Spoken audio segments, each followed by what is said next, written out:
Media Affairs, Malam Umar Sani.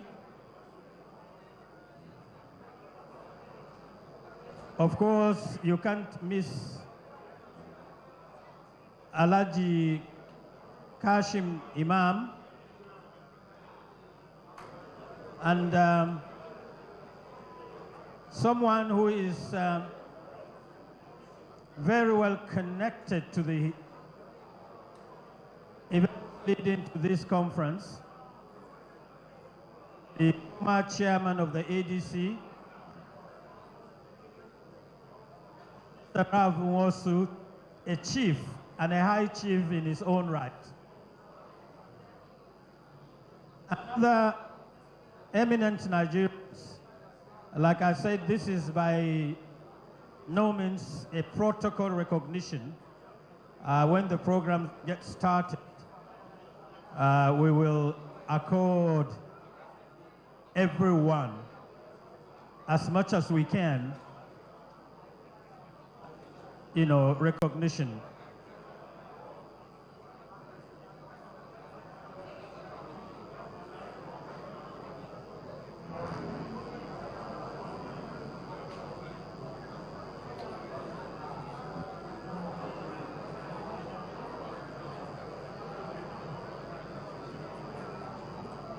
So as we await the arrival of our leaders, be here in a few minutes, I urge you once again to please get a seat, take a seat, and a conversation with a fellow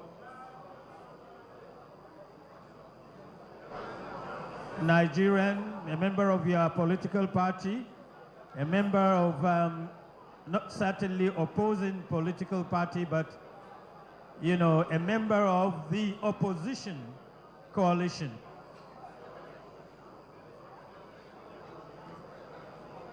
We expect that this hall will be rendered silent or quiet when this program gets started. At the end of today, a resoundingly successful conference.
Hello.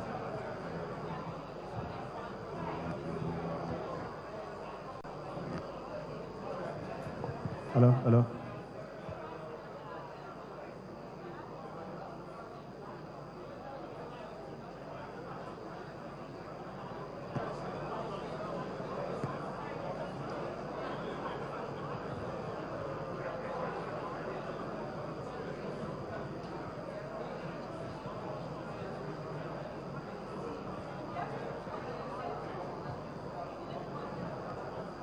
Hello, hello, hello, hello. Mic check. And so on behalf of our host here in your state, Vice Chairman and Governors Forum, and His Excellency Governor Seyi Makinde, we'd like to welcome you all to the city of Ibadan, capital of your state. At this juncture, today's event is about to take off in earnest. I'd like to encourage everyone standing, please locate your seats. And if you are discussing with someone, kindly give us the next few minutes as we kickstart today's event. For coming from all over Nigeria, we appreciate you. Today, Saturday, April 25, 2026, is a day that will go down in the annals of history of the Federal Republic of Nigeria. On behalf of us, Governor for your state, I welcome you all to this high-level national summit of opposition political party leaders in Nigeria.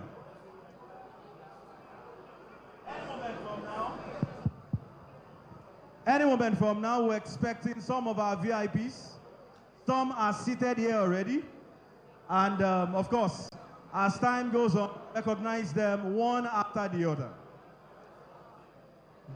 The gathering today, our theme for gathering here today is that we may work together for a united opposition to sustain democracy. And this comes at a defining moment for our dear country, with rising cost of living, insecurity, and of course, institutional bias affecting opposition activity in our nation, Nigeria. Our conversation here today shall focus on urgent national challenges, including economic hardship, insecurity, and declining confidence in democratic institutions. I am Oladayo Ogunbowale. I'm privileged to work with the governor of your state as SE on communications. And of course, I will not be here alone. Joining me to ensure that today's event runs successfully.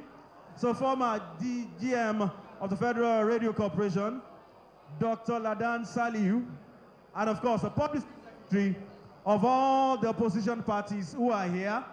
A very good friend, the publicity secretary, national publicity secretary of the PDP is here, Barrister Ini Ememebong. Any moment from now, will be coming up to identify and acknowledge our dignitaries who are here. PDP, the ADC, the ZLP, the SDP, all opposition parties who are here. We want to say thank you for coming. We appreciate you. Thank you so much. I'd like to invite upstage Dr. Ladan Saliu. Dr. Ladan Saliu.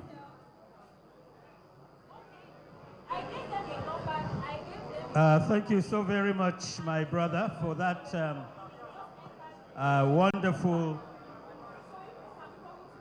comments on this all-important national summit. I would like to recognize an arrowhead in activism movement, a sister, a patriot, and someone who is relentlessly committed to speaking truth to power. I recognize my sister. Is it Hajia? Is it Malama? Aisha Yusufu? I also, in the same climb, want to recognize a lady who has and still contributed substantially to the boardroom issues of management in politics. Although she's hardly visible, but very active. Malama Amina Yusuf, the Deputy National Secretary of the ADC. Is Hawa Yusuf? Yes, I know. I want to draw her attention because as I was making the initial remarks, she was busy making a conversation with the next door neighbor. And like I said, in a couple of minutes, we should be expecting our guests. This conference will start in full blast, and all the issues that are germane to the politics, policy, and direction of opposition parties, and the conversations and debates related to those issues will be discussed. And I'm sure you're all ready to hear from our leaders. You're ready to hear from our resource persons. And you're getting prepared to listen to cerebral presentations and conversations on the issues that have been and are still being talked about in Nigerian politics.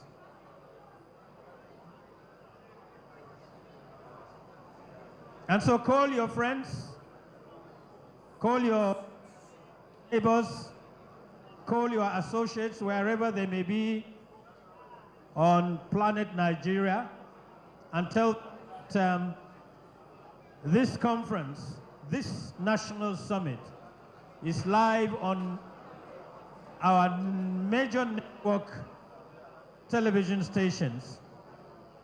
They can tune in and watch.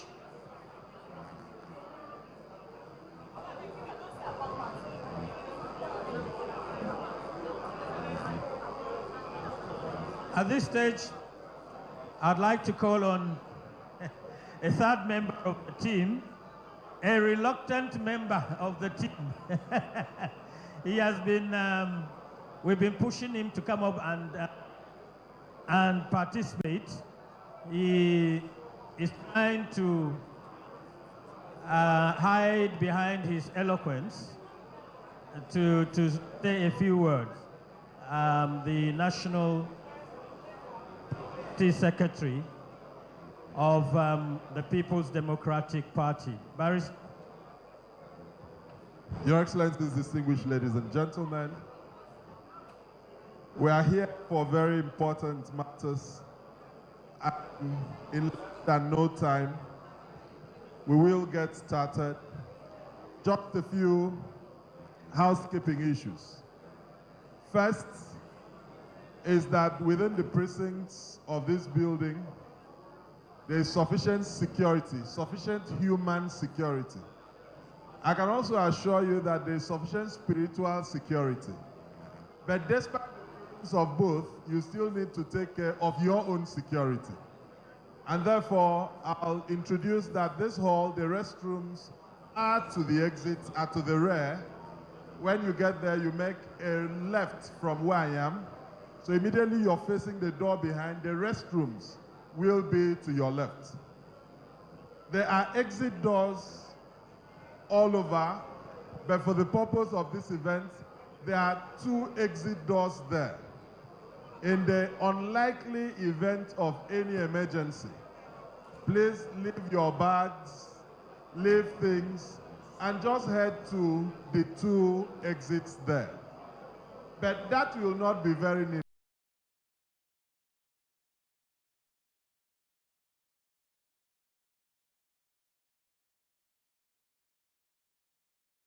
Of this building is a new facility and things are working very well. Beyond that, this is a meeting of like minds, a meeting of subsets coming together into a whole. So you may find people with different identities, but with one ambition. So we may have different identities, but in this hall today, we have one single ambition, which is the protection of democracy, which is the protection of the opposition, and which to ensure that we can take over power in 2027 so that our people, the people, can be safe. If you agree that that is the ambition that brought you here, give yourself a round of applause, if that is what brought you here. If that is what brought you here. And we are watching those who are not clapping because it looks like that is not what brought them here. So if you came here for the salvation of democracy and the opposition, please give yourselves a round of applause. A round of applause, please. I'd like to request that we resume our seats because we're already live on different televisions. AIT, NTA, Channels, Arise, News Central. And the world is waiting for what will come out of this event. And we are lucky that we are part of the delegates who will take decisive decisions that we would have to look back in history and say that indeed we took this decision. But I'd like to just mention the various political parties who are very, very well represented here.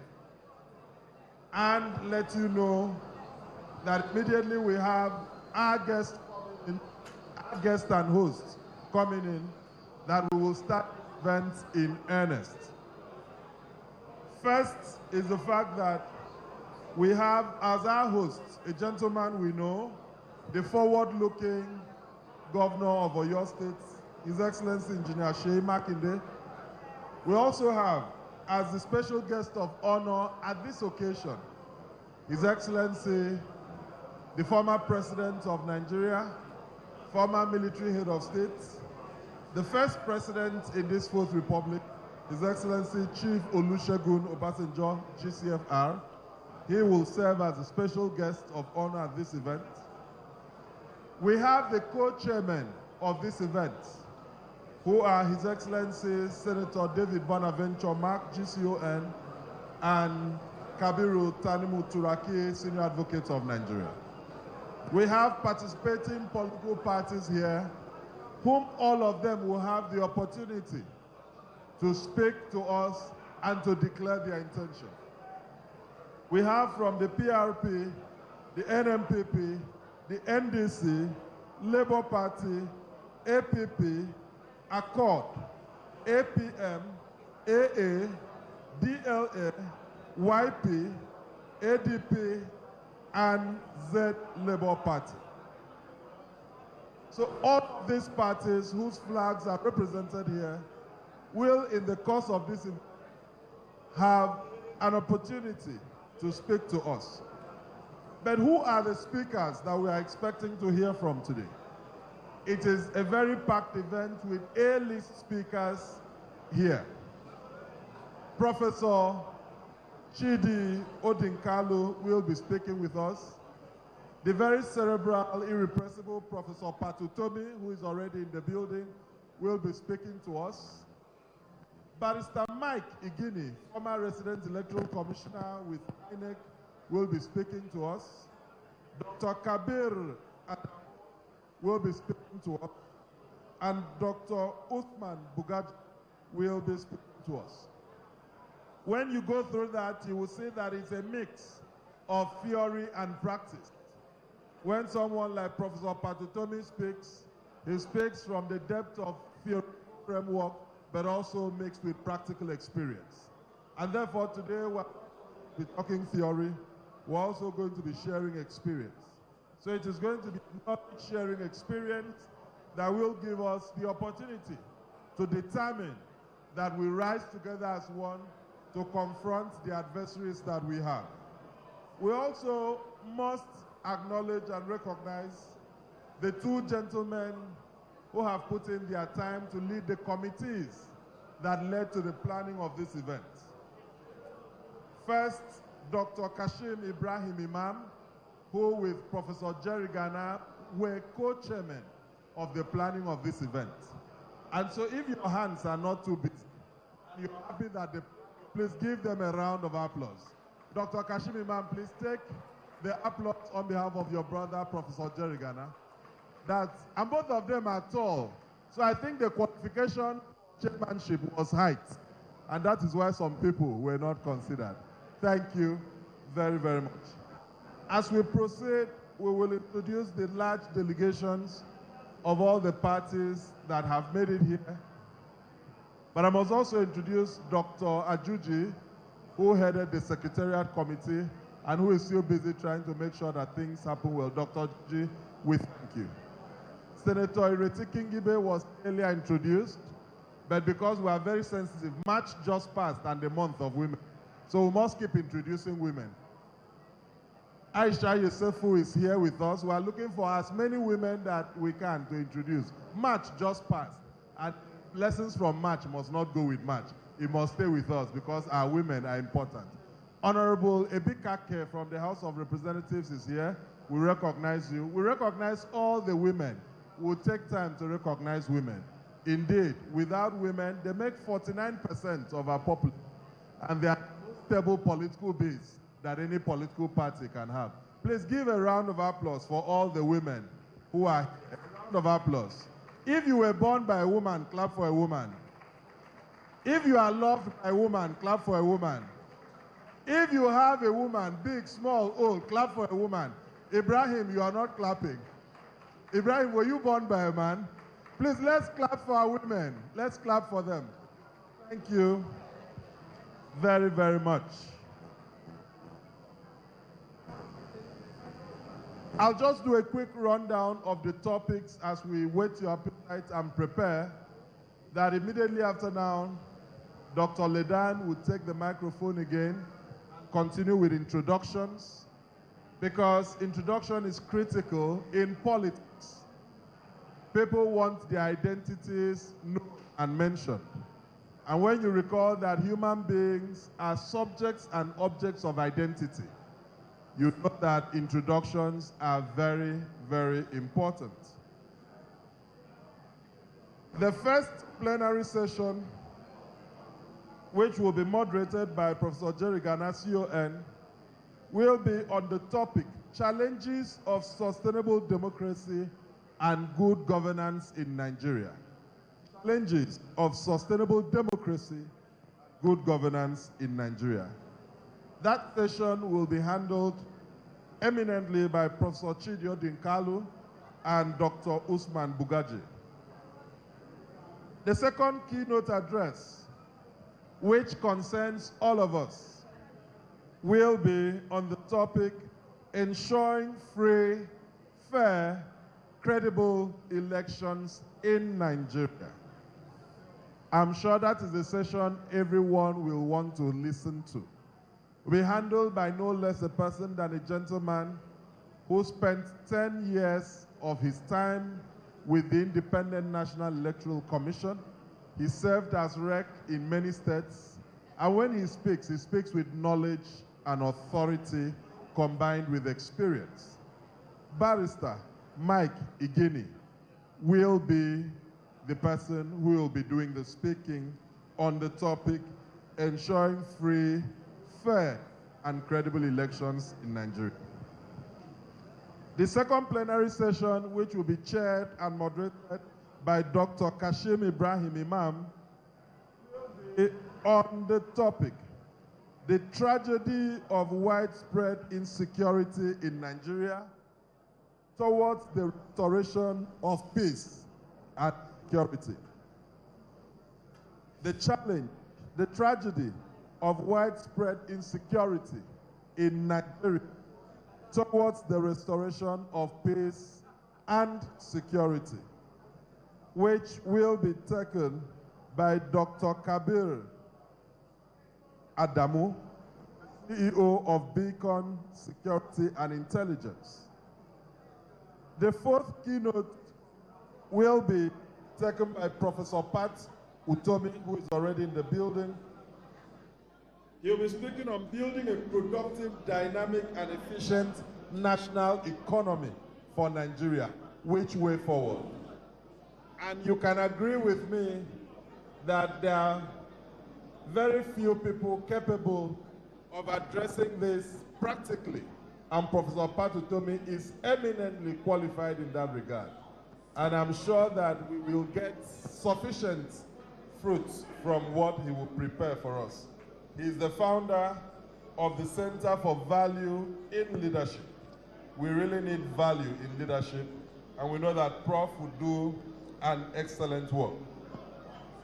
The next plenary, which will be chaired by His Excellency Dr. John Oyegun, the former governor of Edo State, will be on the framework for building a grand alliance for the 2027 elections and massive mobilization strategies to ensure widespread support.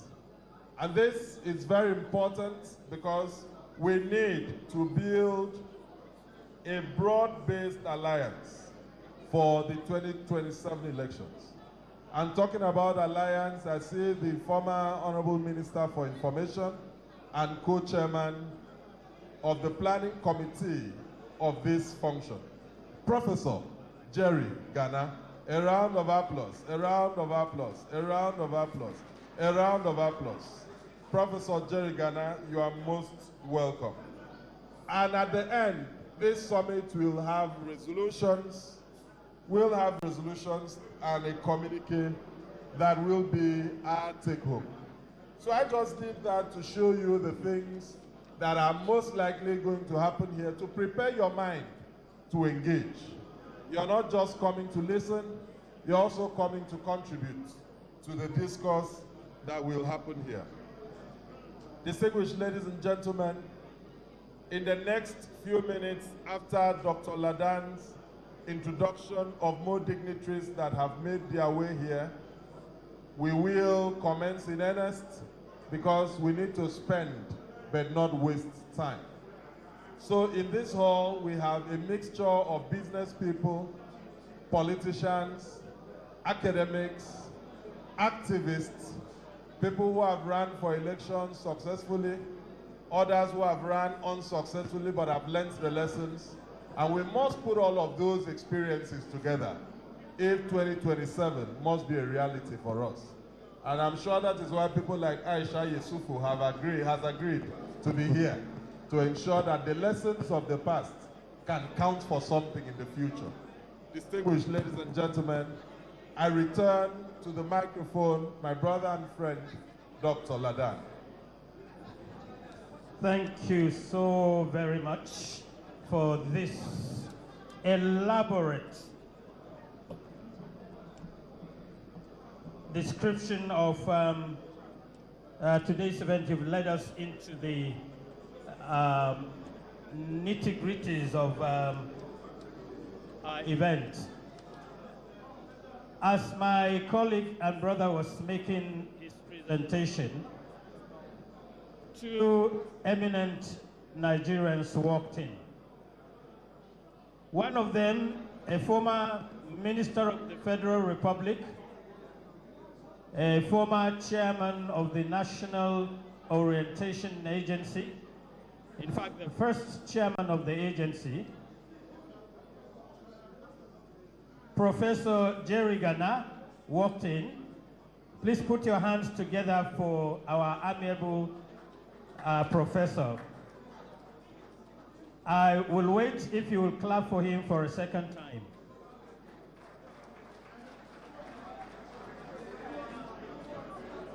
Of course, if you miss his name, you wouldn't miss the height. The former senator from Nasarawa State, and currently the chief of staff to our national chairman, most distinguished Senator Suleiman Adokwe,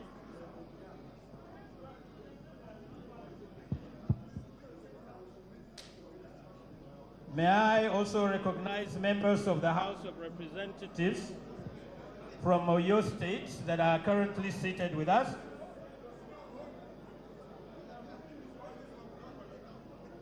Right Honorable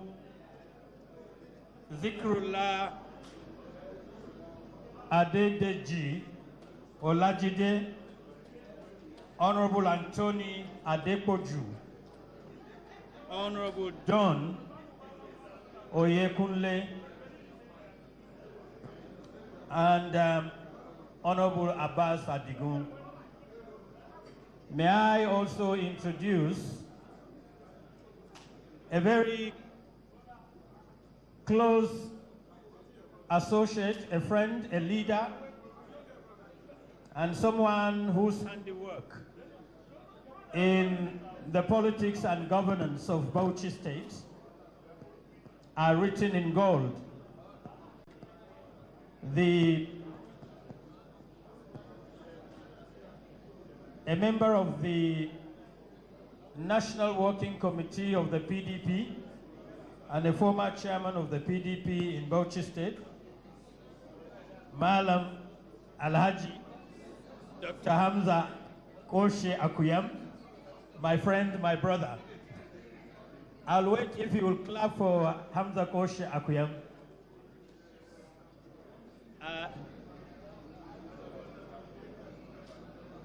May I also recognize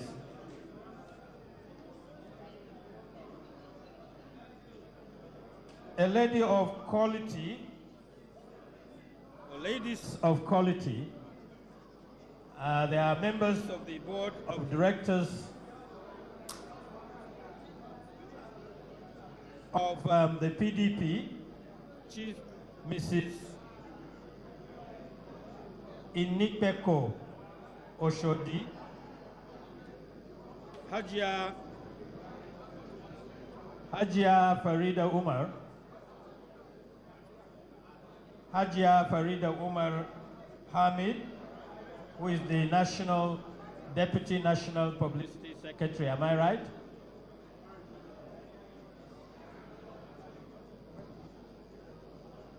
There's a gentleman in politics in Edo State that is hugely connected to the government and people of Oyo State. I want to repeat this. There's a gentleman from Edo State who is hugely connected to the governor, the government and people of Oyo State. And his name is Honorable Dr. Tony Azigbemi, the former chairman of the PDP in Edo State. Would you like to stand up to be recognized? I'll tell you a little story about him.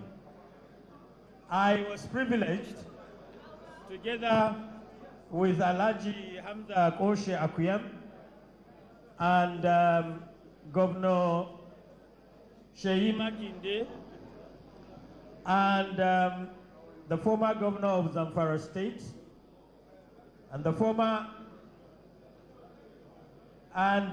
present governor of Bauchi State, Senator Bala Mohammed. It was Dr. Tony who led all of us in a process that produced the candidature of the immediate past governor of Edo State. And I was privileged to serve as the secretary of the committee that supervised the primaries of Edo North under the leadership of His Excellency Governor Makinde.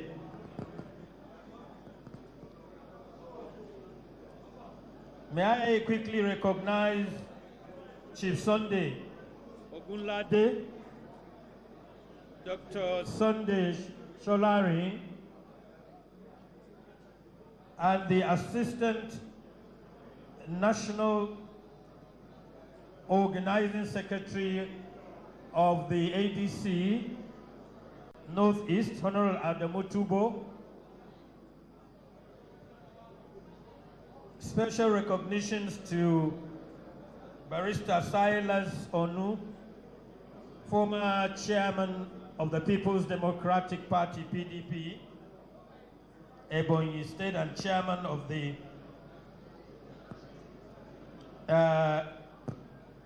election committee, ADC Ebonyi. Engineer Jide Adeniji, he's an arrowhead in Nigerian politics, in and out of the boardroom, and he's a man with a lot of caps. You can't miss him in a crowd. Honorable Adeniji, you're welcome. He's, of course, a former chairman of the Federal Roads Maintenance Agency. And like my colleague did mention, do not, ladies and gentlemen, underestimate the significance, the importance of this day, of this moment. Do not, by any stretch of imagination, underrate the significance of this summit. And do not, for any reason, blink, because as you're seated, you will get to hear, participate, and interact on and not a probable, and not a possible, but by the divine intervention of God Almighty, what will be a journey from Oyo, from Ibadan, to the takeover of the government of the Federal Republic of Nigeria by an amalgam of this coalition come 2027. If you believe in the power of the opposition, not only to spring surprises, but to make dreams of change possible in 2027, please clap for yourself. If you believe in the power of change, that change can make things happen, and happen for the common and for the greater good, please clap for yourselves.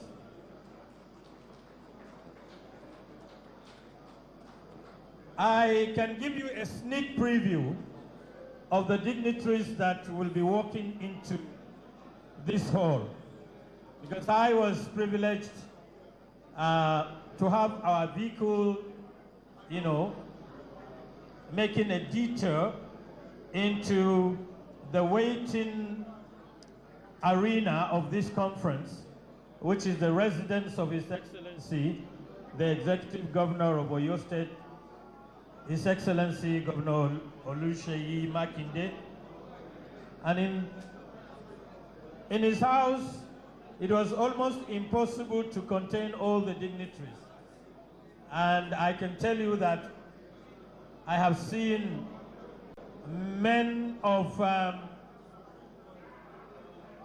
quality, men of quantity, men of variety, and along with them, ladies of esteem and excellence in the opposition movement. I remember seeing His Excellency Chief Olagunsoye Oyinlola. I also saw in the waiting area the former governor of Niger State, Alhaji Dr. Babangida Aliyu.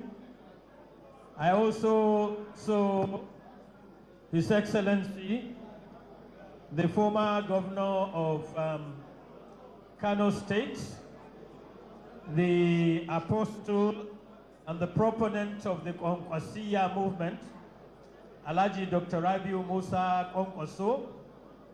I also saw Dr. Babachir Lawal. Of course, the number of personalities, like I said, there's so many. Alhaji Tanimu Kabiru Turaki was also there. And a lot of other officials of the national working committees of all the participating political parties to this conference. So we are good to go. I can assure you that at the end of this conference, we shall have what will be a roadmap that will define the future of politics and governance in our great country. Barrister. Distinguished ladies and gentlemen, I can announce that very soon, very, very soon, we'll be started. I can also mention to you that His Excellency Mr. Peter Obi is within the building and would make his way in anytime soon. Kabiru Tanimu Turaki, Senior Advocate of Nigeria, is also en route. Distinguished Senator David Mark is en route. But for some tone setting at the moment, may I invite the co-chairman of the Planning Committee, Dr. Kashim Imam, to please take the next 2 or 3 minutes to provide a tone setting for this event. As we welcome distinguished guests, ladies and gentlemen who are already here, I had announced a while ago that His Excellency Mr. Peter Obi is in the building. He's making his way through the aisle in. His Excellency Alhaji Waziri Tambuwal is here with us. A galaxy of opposition figures in Nigeria will be gathering here. If your hands are not too busy, would you give a round of applause as His Excellency Mr. Peter Obi makes his way into the building? If your hands are not too busy. Right on the heels of that, and I'll please appeal that we clear the aisle because we are having a live broadcast. Please, can we clear the aisle? Let me now, former Minister of Youth and Sports is also here with us, former Governor of Cross River, former Secretary to the Government of the Federation. But let me most respectfully now invite Dr. Kashim Imam for the tone setting. Former Governor of Rivers State, His Excellency Rotimi Amechi, is here with us. Senator Akabondu is here. His Excellency Senator David Bonaventure Mark is here. Dr. Kabiru Tanimu Turaki is here with us. I can announce arriving the Governor of Oyo State, the forward-looking Governor of Oyo State, His Excellency Engineer Oluseyi Makinde is in the building, accompanied by Kabiru Tanimu Turaki, Senior Advocate of Nigeria. We also have seen His Excellency Senator Rabiu Kwakwanso, the former Governor of Kano State and the leader of the Kwankwansiya movement. Senator Austin Akobundu, you're welcome. We see you from here.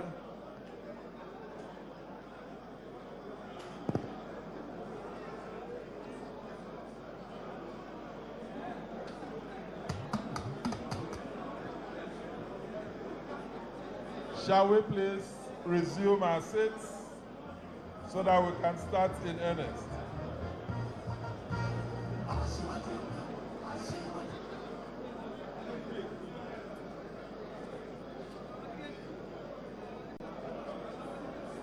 His Excellency Aminu Tambuwal is in the building, and we welcome him.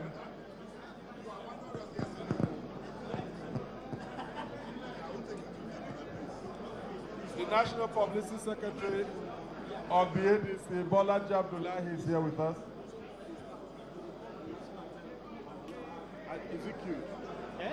His Excellency Alhaji Atiku Abubakar is also here.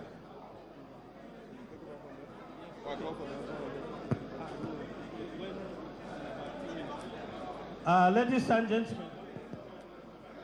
and gentlemen, please allow the dignitaries to take their seats.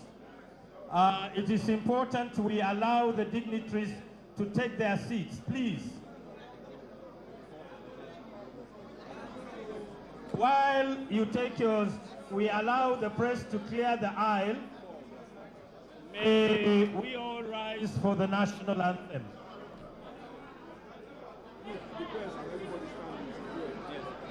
Before we take the national anthem, I'd like to request that members of the press kindly clear the aisle and be on the left or on the right side of this building, as we have discussed earlier. And ladies and gentlemen, please take your seats.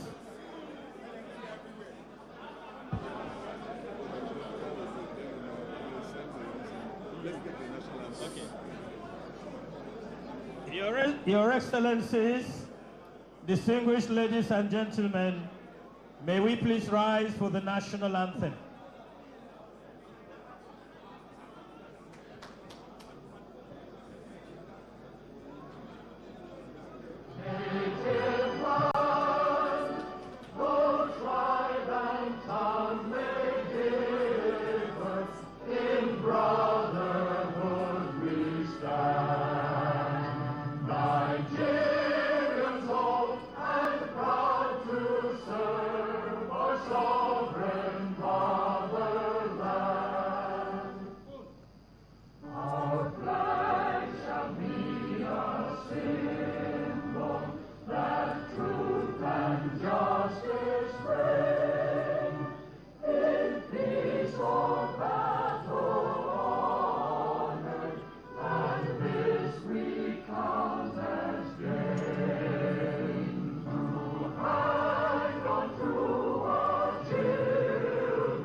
While you are still standing, may we please have the Oyo State anthem.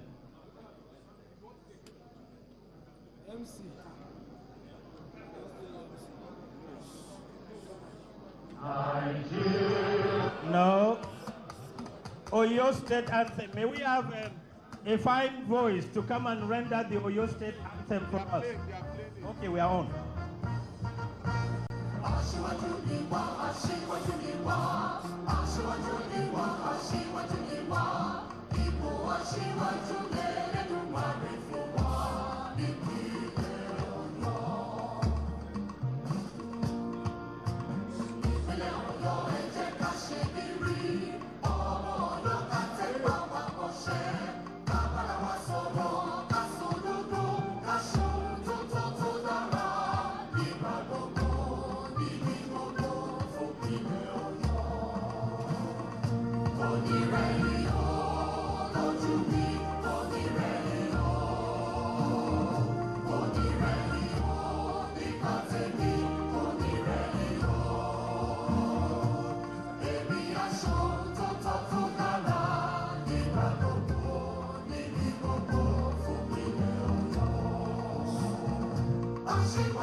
please put your hands together for the Federal Republic of Nigeria and for the government and people of Oyo State. May we please clear the red carpet area. The red carpet area should be exited by our colleagues in the media, please. The red carpet area should be exited. Clear.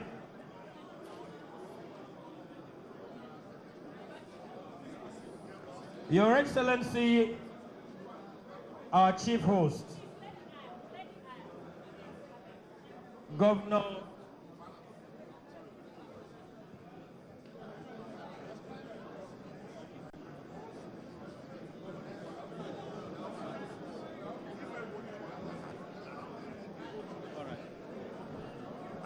please, let's get a lot more. All right, sir. Your Excellency, our chief host, Engineer Makinde, the Executive Governor of Oyo State. Your Excellency, the former Vice President of the Federal Republic of Nigeria, Wazirin Adamawa, Alhaji Atiku Abubakar, Your Excellency, the chairman of our great party,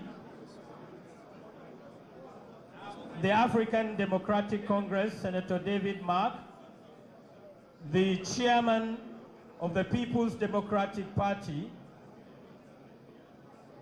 a senior advocate of Nigeria, Alhaji Kabiru Tanimu Turaki,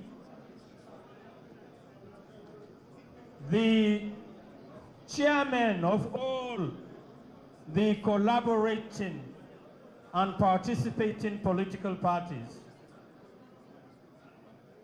our esteemed secretaries and members of the national working committees of all the collaborating parties, I'd like to respectfully request you to bear with us. We will not render all the protocols because of the pressure on time and the need to dedicate the quality time we have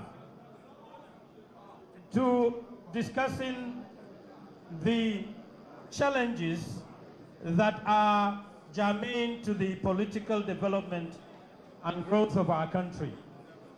The issues that have to do with a robust and a resistant political opposition that will provide Nigerians not only a roadmap, but the project take over Nigeria politically in the year 2027. May I request you to please get seated, especially those of us in the middle of the aisle, because we will soon call on our chief host to come and give us the opening address. Please, I would like and I insist that people that are our dignitaries that are standing in the middle should please take their seats. And those of you who don't have seats can please, occupy the seats behind.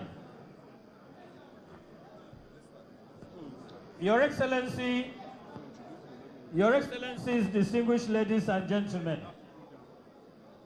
in inviting His Excellency Governor Oluseyi Makinde, I must quickly say this. We were here about 3 years ago to witness the convention or the conference of the NBA. What we saw of Oyo State and Oyo and Ibadan in particular, yesterday what we saw blew us away. the infrastructure, the roads, virtually every road in the capital city of Oyo State is tarred. Please put your hands together for His Excellency, Governor Oluseyi Makinde. And to properly introduce him, I have my colleague and the son of the soil, who is very much at home with the protocols of Oyo State to do the invitation. Thank you, Dr. Ladan. It gives me great pleasure to welcome upstate for the welcome address our chief host right here in Oyo State.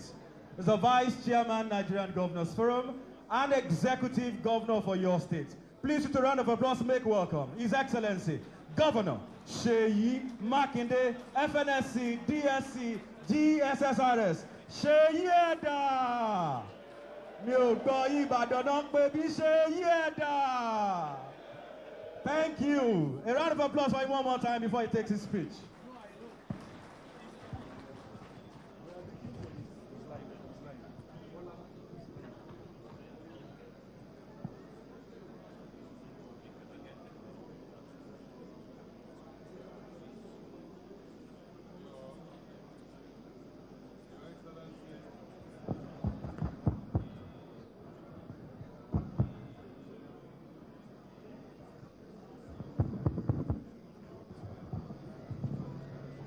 Your Excellency, the former Vice President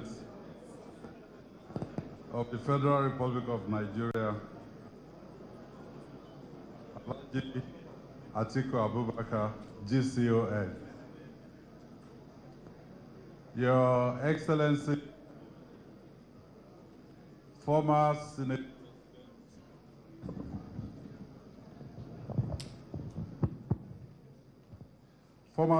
President of the Federal Republic of Nigeria and National Chairman for African Democratic Congress, Senator David Mark.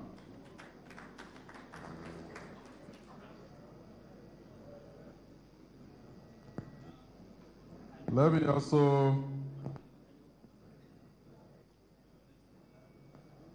use my own national chairman, Barrister Tanimu Turaki SAN, national chairman of PDP, as a point of contact to recognize other national chairmen of various opposition political parties that are present here.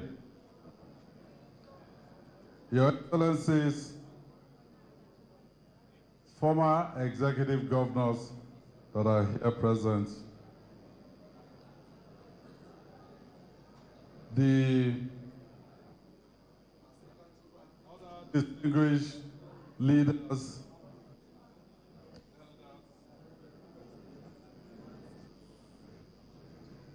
and members of the opposition political parties in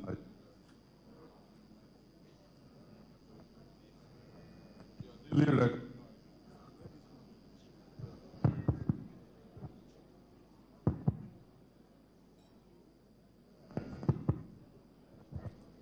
Let me use Professor Jerry Ghana, CON, as a point of contact to other distinguished keynote speakers for this making occasion. Eminent personalities and invited guests, gentlemen of the press, distinguished ladies and gentlemen. Welcome to Ibadan, the political capital of the Southwest.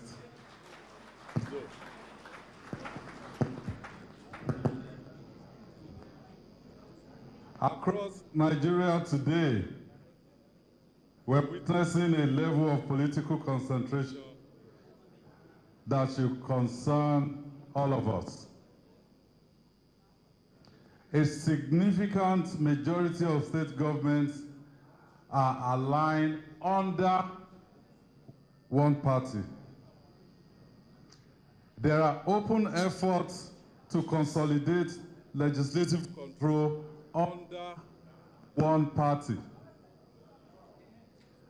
At the same time, opposition parties are increasingly entangled in internal crises and legal battles that raise serious questions about their ability to function effectively. Taken individually, each of these may have its own explanation, but taken together, they point to a pattern where the space for real political competition is disappearing.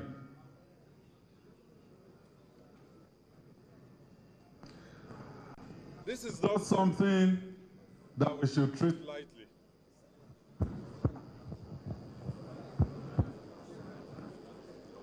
I don't want to think saboteurs are here.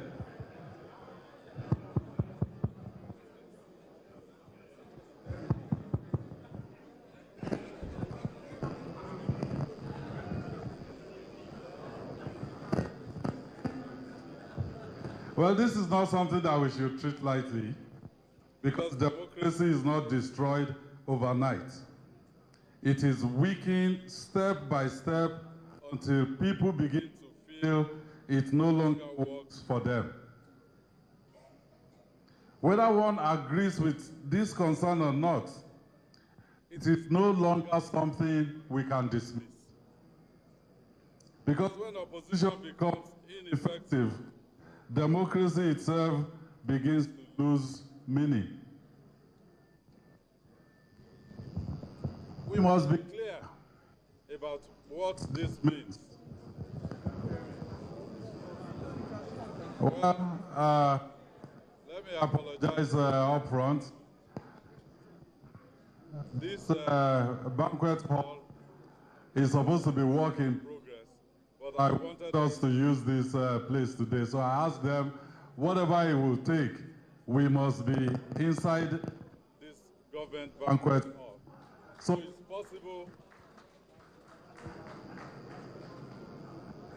it's possible that they still have teething problems, but we'll manage through. So there must be clarity about what we're witnessing, what it means for us. First, democracy is not defined by the success of one party.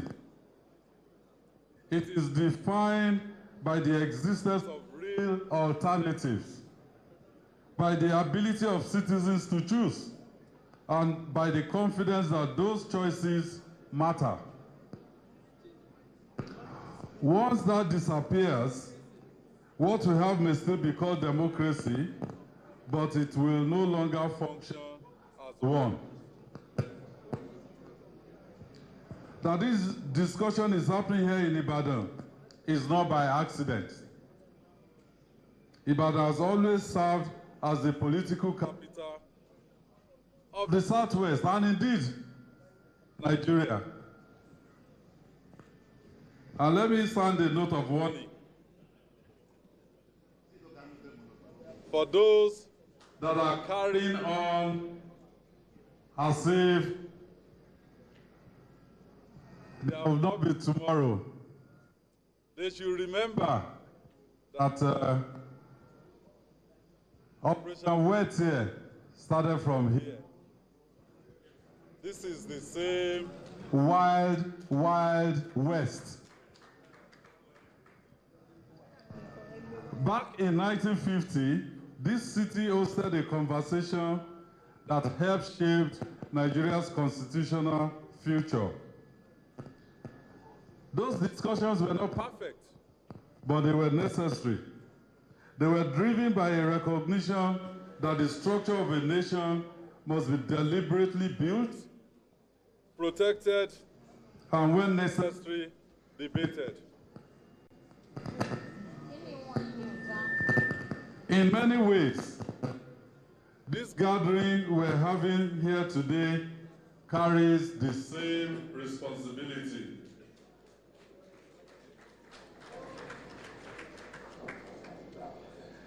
let me also be clear about what this meeting is not. It is not a gang-up against one man. And it is not about individual ambition to be president. It is about the collective ambition of the Nigerian people to have a democracy that is properly defined. This is a gathering about something more fundamental: the survival of a system that allows Nigeria to remain open, competitive, and accountable. Because democracy without opposition is not democracy. It is a slow drift towards a one-party state. And Nigeria must not make that drift. The truth is simple. No matter how strong any party becomes, no matter how popular any government may appear, the presence of credible opposition is not a threat to democracy. It is what sustains democracy. If we allow opposition to weaken, whether by design or by neglect, then we all bear the consequences. So this is not a moment for fragmentation. It is not a moment for silence. And it is certainly not a moment to disengage politically. It is a moment to think clearly, to speak honestly, and to act with a sense of responsibility that goes beyond party lines. Nigeria has come too far to pretend that this does not matter. And the responsibility to ensure that it does not go further than it should belongs to all of us. So I welcome you to Ibadan. I wish us a successful deliberation. Thank you, and God bless you. Thank you very much. Your Excellencies, distinguished ladies and gentlemen, I'm not sure that is how you clap for a good host. Give him a beautiful round of applause. His Excellency Engineer Oluseyi Makinde, Governor of Oyo State, and our host. Just before we introduce the next item, Your Excellencies, distinguished ladies and gentlemen, it is good to highlight the fact that deciding to host this is a choice Engineer Makinde has made, and is well aware of the consequences of that choice. But we remember that there is the argument whether we are made by history or whether we make history. Today, gathered in this hall, all of us have decided to dictate to history, because history itself is recording. If you agree that you are about to make history, give yourself a round of applause. May I now, very quickly, because we will spend not wasting time, move to the next item, which will be the opening addresses by the co-chairman. But drawing from where Engineer Makinde has gone historic, where he went on to tell us what people in the past did when they faced a similar situation. Today has always been historic. And today, in 1959, the greatest civil engineering adventure was undertaken by human beings. And today, you are about to take the greatest political engineering adventure in this country. On that day, St. Lawrence Seaway was officially opened, linking both the Atlantic Ocean and the Great Lakes. Today, you are gathered to create a linkage that Nigeria's political history would hear you. It is not in my mouth to say. It is in the mouth of the two gentlemen who have co-chaired these processes leading us to this momentous event. Let me therefore invite first, former President of the Senate, a distinguished gentleman in every right, a gentleman whose definition is about stability, about character, about principle, about consistency. Help me welcome, for his opening address, His Excellency, distinguished Senator David Bonaventure Mark, Chairman of the ADC. That's not how you clap for a man of integrity, a man of character, a man of principle. Your Excellency, sir.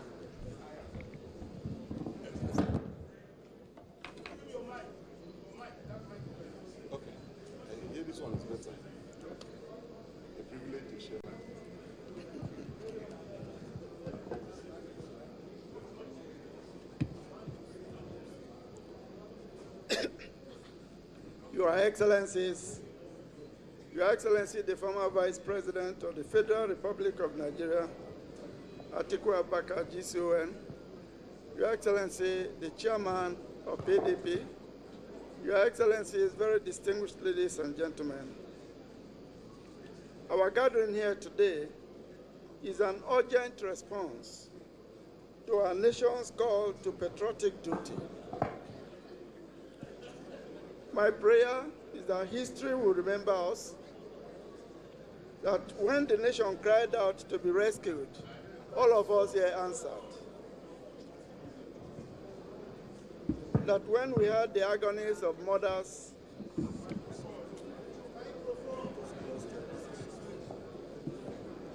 can you hear me now?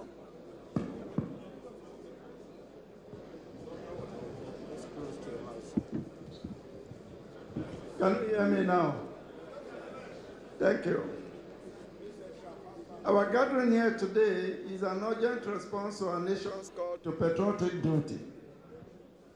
My prayer is that history will remember us, that when the nation cried out to be rescued, all of us here answered.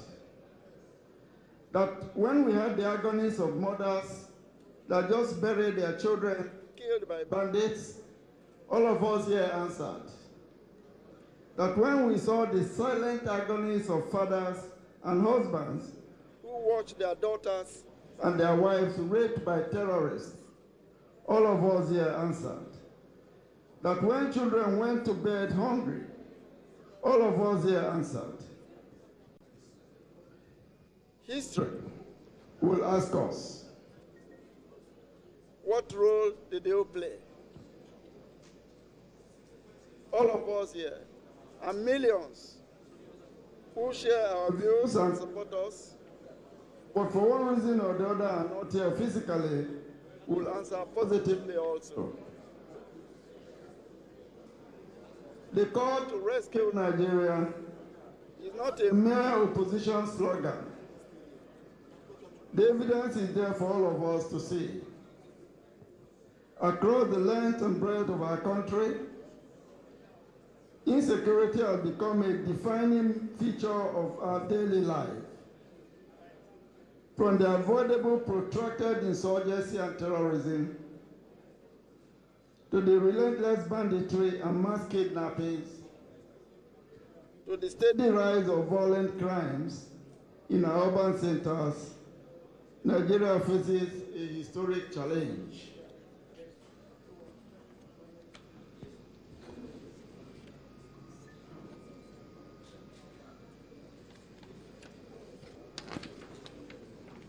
The statistics are very frightening. Nigeria is now ranked 4th in the Global Terrorism Index. Entire communities are uprooted, families shattered, and livelihoods are destroyed. Fear has taken the place of freedom, and uncertainty has replaced hope. Despite all the claims and posturing by government, the situation continues to get worse. Yet, the government, whose primary duty it is to protect the citizens, carry on with a shocking indifference, as if nothing is wrong. We are a nation that is constantly mourning, a nation crying out for leadership and protection. While these killings and kidnappings continue relentlessly, the APC-led government is behaving as if all is well. The government is preoccupied with election matters and politics of self-succession. The essence of democracy is to provide the people with a choice. When one government fails, like this government has woefully done, the Constitution of our land grants the people the power to vote the government out. However, with what we have witnessed in recent times, the ruling party has done everything to deny the people of Nigeria this very right to seek an alternative. In the last 3 years, this government has launched major attacks on the opposition parties. In the last 3 years, this government has launched major attacks on the opposition parties, all in a bid to deny the people the right to choose. They want to foist a one-party state on Nigeria. Institutions that should safeguard our freedom and protect the will of the people are increasingly under assault. The right of citizens to freely choose their leaders is being undermined. The independence of democratic institutions is being compromised.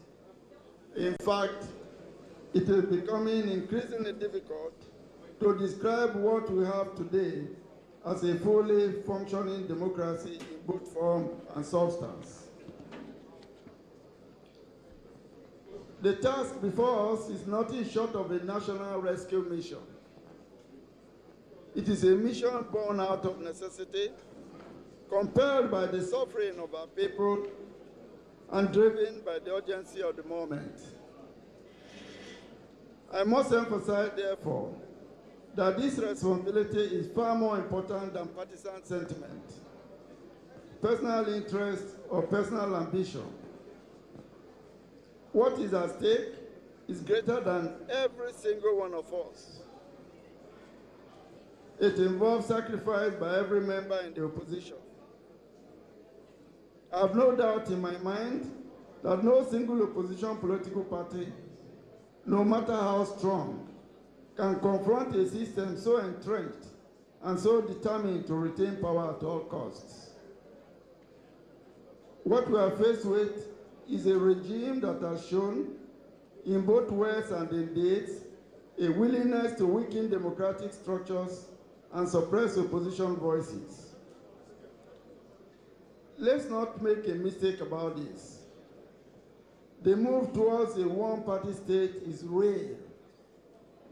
It has never happened before in this country, and it will not happen in our generation.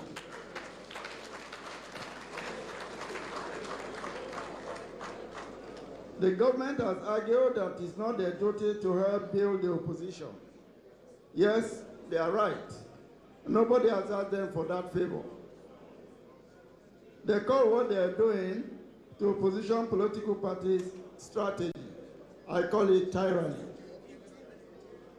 But is it their duty to destroy the opposition, as they have brazenly attempted to do? Can one do what they have been doing and still claim to believe in democracy or to be a Democrat? The answer is certainly no. We must not be in doubt. The forces that have sought to destabilize our various political parties will not stop. Even as we gather here, they are already scheming how to further undermine us and divide our ranks and seeds of discord among us. But we on our part must remember where the rain began to beat us. We must remember how we got to where we are today. We must remember what has brought us here. We must remain clear that we cannot confront the future as fragmented entities. We must be united to be able to salvage our nation. It is for these reasons that this gathering and our dealings must be anchored on honesty and integrity. We must put all our cards face up on the table and speak truthfully to one another. There must be no hidden agendas, no last-minute surprises, and no room for distrust. Perhaps more than anything else, the success of our collective effort depends on our ability to build and sustain trust. We are racing against time and operating within a limited window.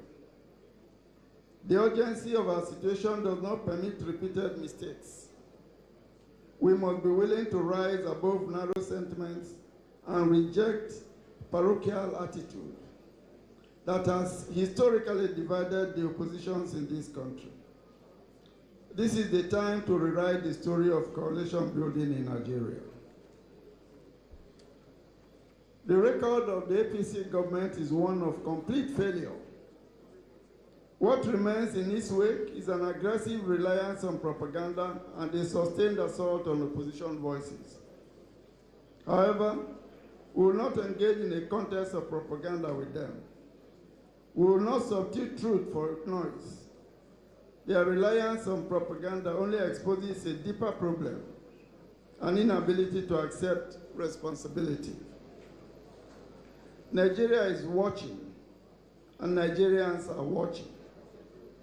They have been through the smokescreen and the lies. They recognize a government that has failed to meet their expectations and shown no empathy for their sufferings. This is why, as we have repeatedly maintained, the struggle before us is no longer a conventional political contest. This contest is between the ruling party, APC, and the Nigerian people. APC is contesting against the mother who has just buried her child. APC is contesting against the father who works endlessly, yet cannot feed his family. APC is contesting against the young graduate who sees no future and against the pensioner who has been abandoned after decades of service to the nation. We are on the side of the people, and therefore, the Almighty God is also on our side. Recent changes within the economic management team are themselves a tacit admission of failure. When a system is functioning effectively, you do not replace leadership. Rejigging the cabinet at this late hour cannot save them from the verdict of the people. Distinguished ladies and gentlemen, as I conclude, let me use this opportunity to emphasize once again that the credibility of our democracy rests with the neutrality and integrity of its electoral institutions. When the referee clearly and proudly wears the jersey of the other teams in a match he should be officiating, then the legitimacy of the entire process is undermined. In this instance, Nigerians have lost confidence in the electoral body called INEC. INEC is no longer an impartial umpire, and if nothing changes, Professor Ojo Amopitan is about to preside over the most distrusted election in the Nigerian history. The consequences are better left to imagination. Leaders of our great parties, let it be said loud and clear that at a defining moment in our history, when Nigeria stood at the edge of uncertainty, we did not falter. We did not allow personal ambition to override the desire of Nigerians for a better life. We did not collapse under the temptation of petty partisanship or self-satisfying ambitions. Instead, we chose unity over division. We chose sacrifice over self, and we chose country above all. Let this summit go down in history as the moment when everything changed. Let this be the beginning of a decisive movement, a movement that will restore dignity of our democracy, secure the lives of our people, and rebuild the foundations of our nation.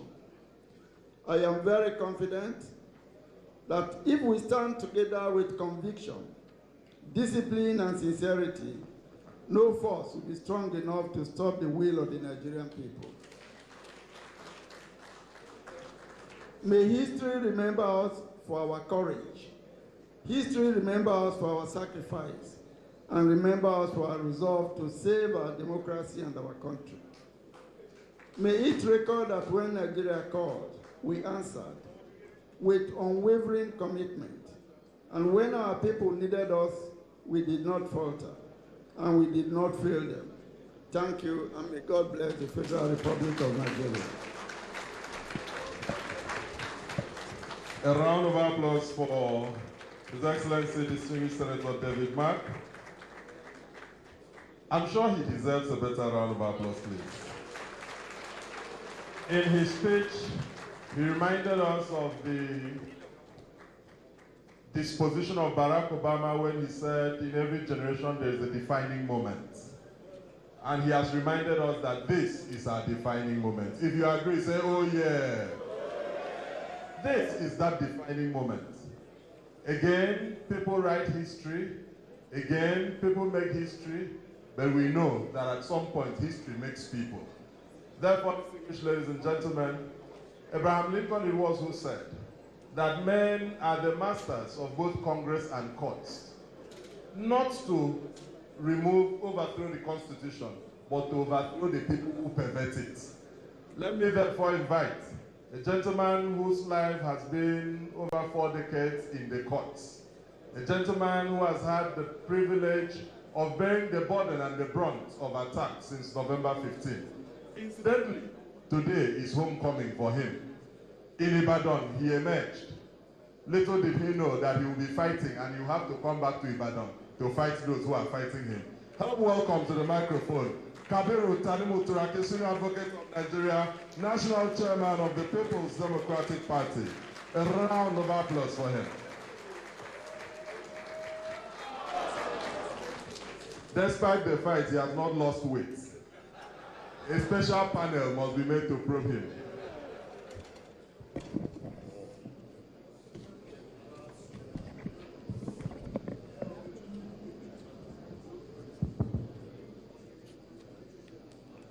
Your Excellency, our host governor, the performing governor of Oyo State, His Excellency, Governor Oluseyi Makinde, Your Excellency, our most respected former Vice President and the Waziri of Adamawa, His Excellency Alhaji Atiku Abubakar GCON. Your Excellency, the former Senate President and the Chairman of the ADC, and with that also to recognize all the chairmen of the opposition political parties that are here with us this afternoon. Distinguished opposition leaders in Nigeria, distinguished patriots, distinguished invited guests, distinguished members of the Fourth Estate of the Realm, and distinguished Nigerians. No moment in our political history since independence best exemplifies Shakespeare's immortal proclamation in Julius Caesar, and I quote,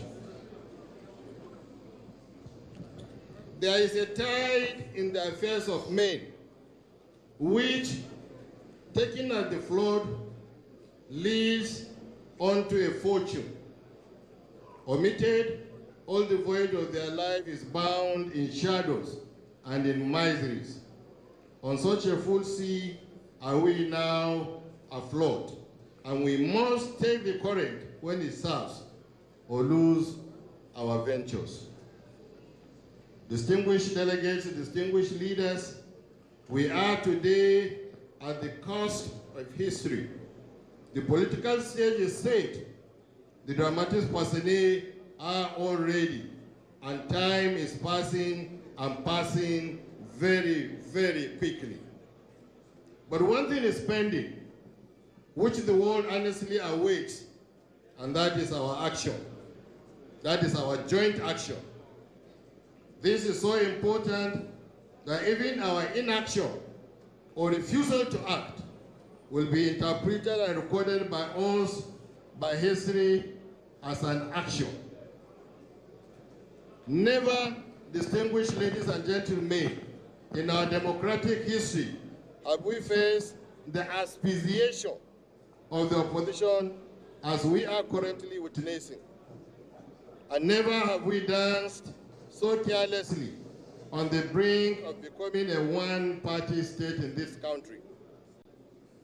The current embattled condition of the opposition in our country is the result of a state-engineered crisis, tactically deployed to all opposition political parties with the prospect of putting up a challenge to the lackluster performing APC-led federal government. We are gathered today with personal evidence of this onslaught. We are not speaking from hearsay, no guesswork, but from concrete live experiences which we have gone through and which we are going through, and which, unless decisive action is taken by us, we will still be going through. A situation where renegade party members have been stupendously empowered to create problems within the rank and file of our parties, ultimately to use and to sue the party, leaving us very, very vulnerable. National institutions, distinguished ladies and gentlemen, that are created as guardrails on the express lane of electoral democracy have all today either been captured or been seriously compromised. The consequence of this is that our nation has today been sent very close to the destination of either self-help or self-precipice, God forbid.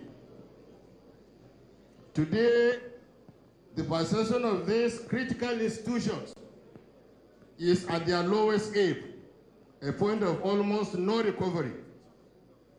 The trust deficit has not only increased, but has reached a historic level. Dear friends, dear colleagues, dear opposition leaders, dear patriots, there is an urgent need for us to act, and to act now.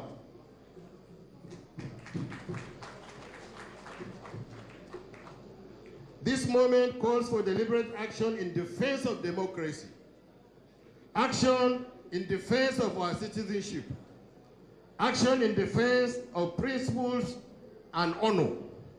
Yes, this moment demands our collective action, which makes this summit most important and most appropriate at this time in our history.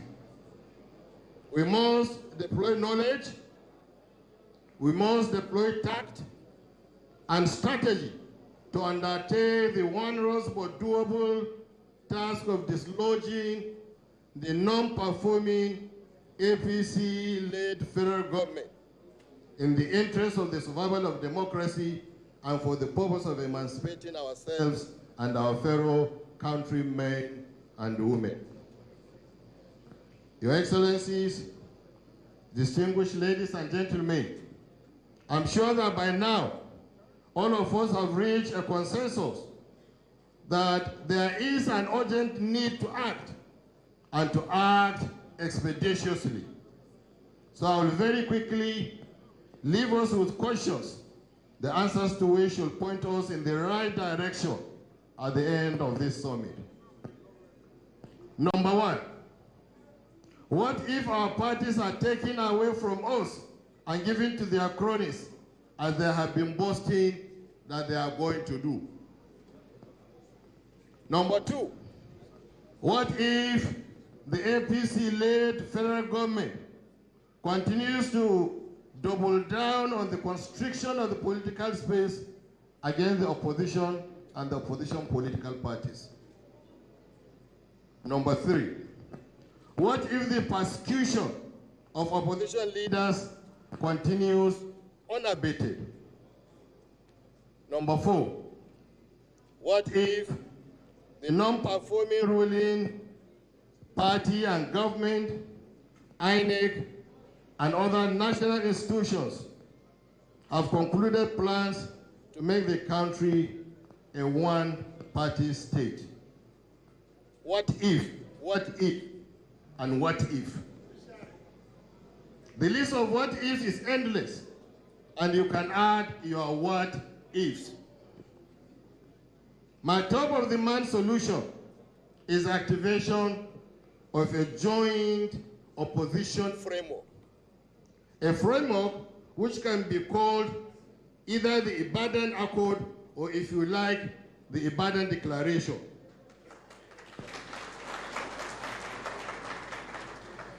This accord or declaration will be a joint opposition platform where the defense of democracy will be the paramount interest.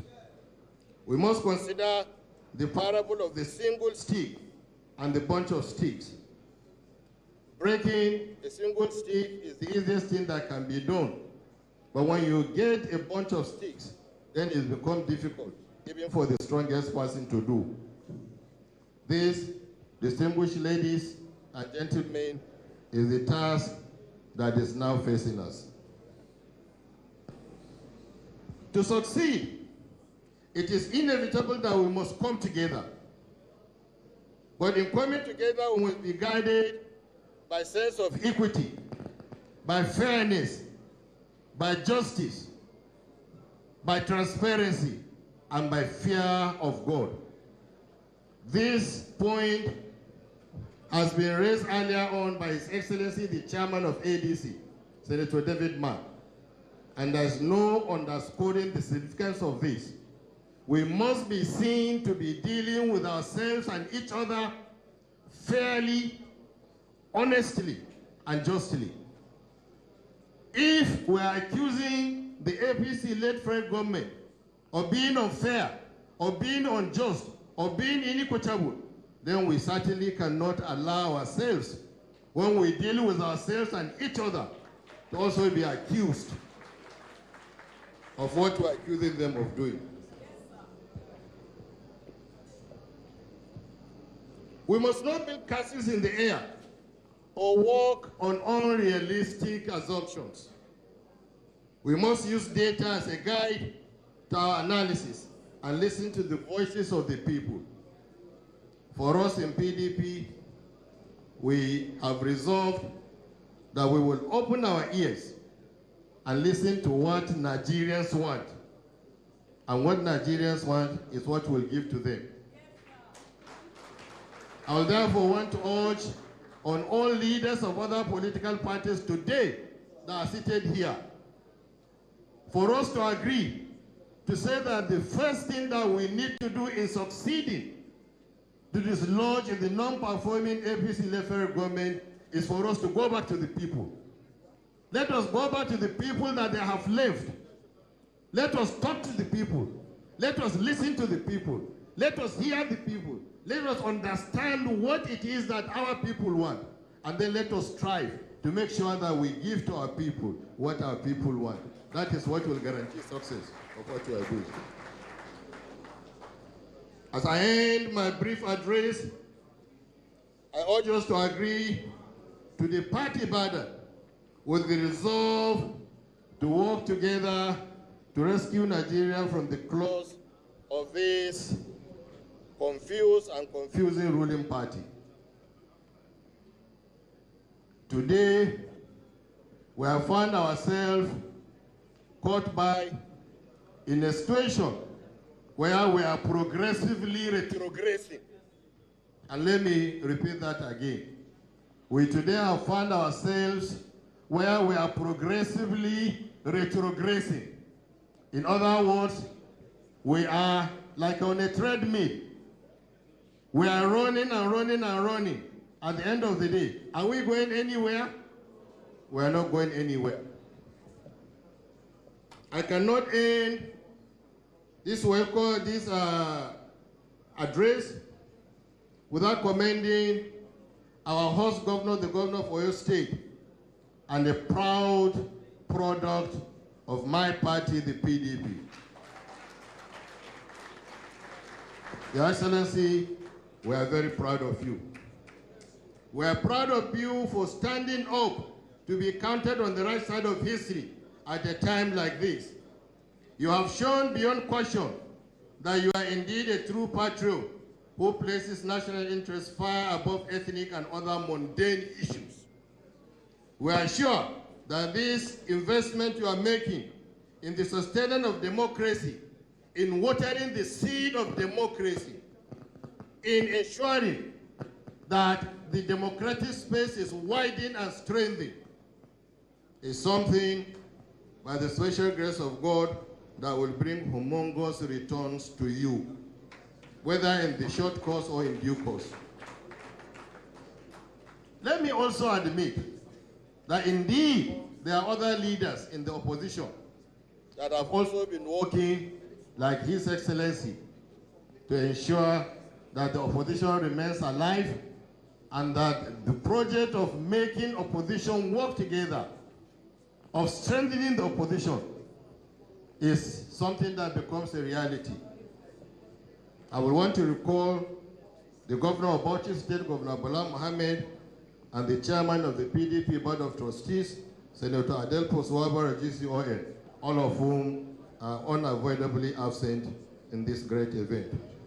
So we appreciate the sacrifices that they have made, and other leaders in other political parties that have been consistent in ensuring that Nigeria is not reduced to a one-party state.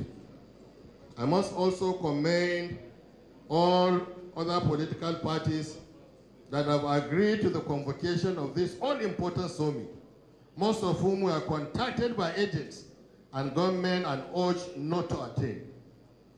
That you've decided, in spite of this stupendous pressures on you, to attend shows that you have passed your first integrity test. We pray that we will all pass all subsequent tests that may be coming our way. In the end, I wish all of us fruitful deliberations and successful outcomes. But let us not forget that this is our time. Let us not miss it. Let us not also forget that if we do, our country will be doomed. God forbid. Thank you very much for listening, and God bless.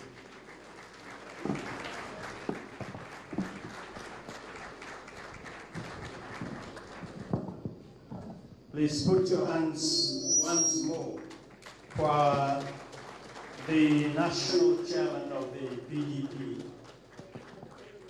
Barrister Kabiru Tanimu Turaki, Senior Advocate of Nigeria. Your Excellencies, distinguished ladies and gentlemen, let me share a quick factual story about this event with you. It will take a minute.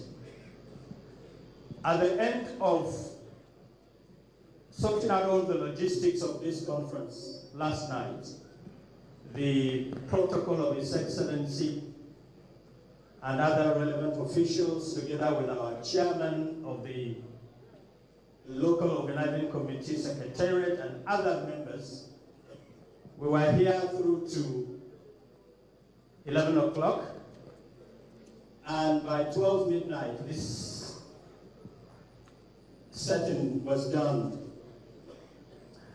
By 6 o'clock in the morning, somebody from the presidential villa sent the shots of this stage to some of us. Someone had already taken the picture of what we've done last night,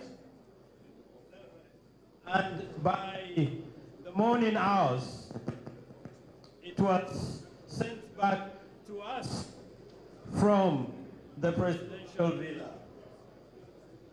You can fact check that if mine is not true with Dr. Ajuji, who is the chairman of the local organizing committee. And so you ask the question, why is the APC afraid? And let's be blunt about it. The president said he's not afraid. But help me for once to repeat after me. You must be afraid. Can I hear you, please? You must be afraid. You must be afraid if you have Aisha Yusufu speaking against you. You must be afraid if you have the apostle, the proponent, and the philosopher of the Compatriots movement against you. You must be afraid.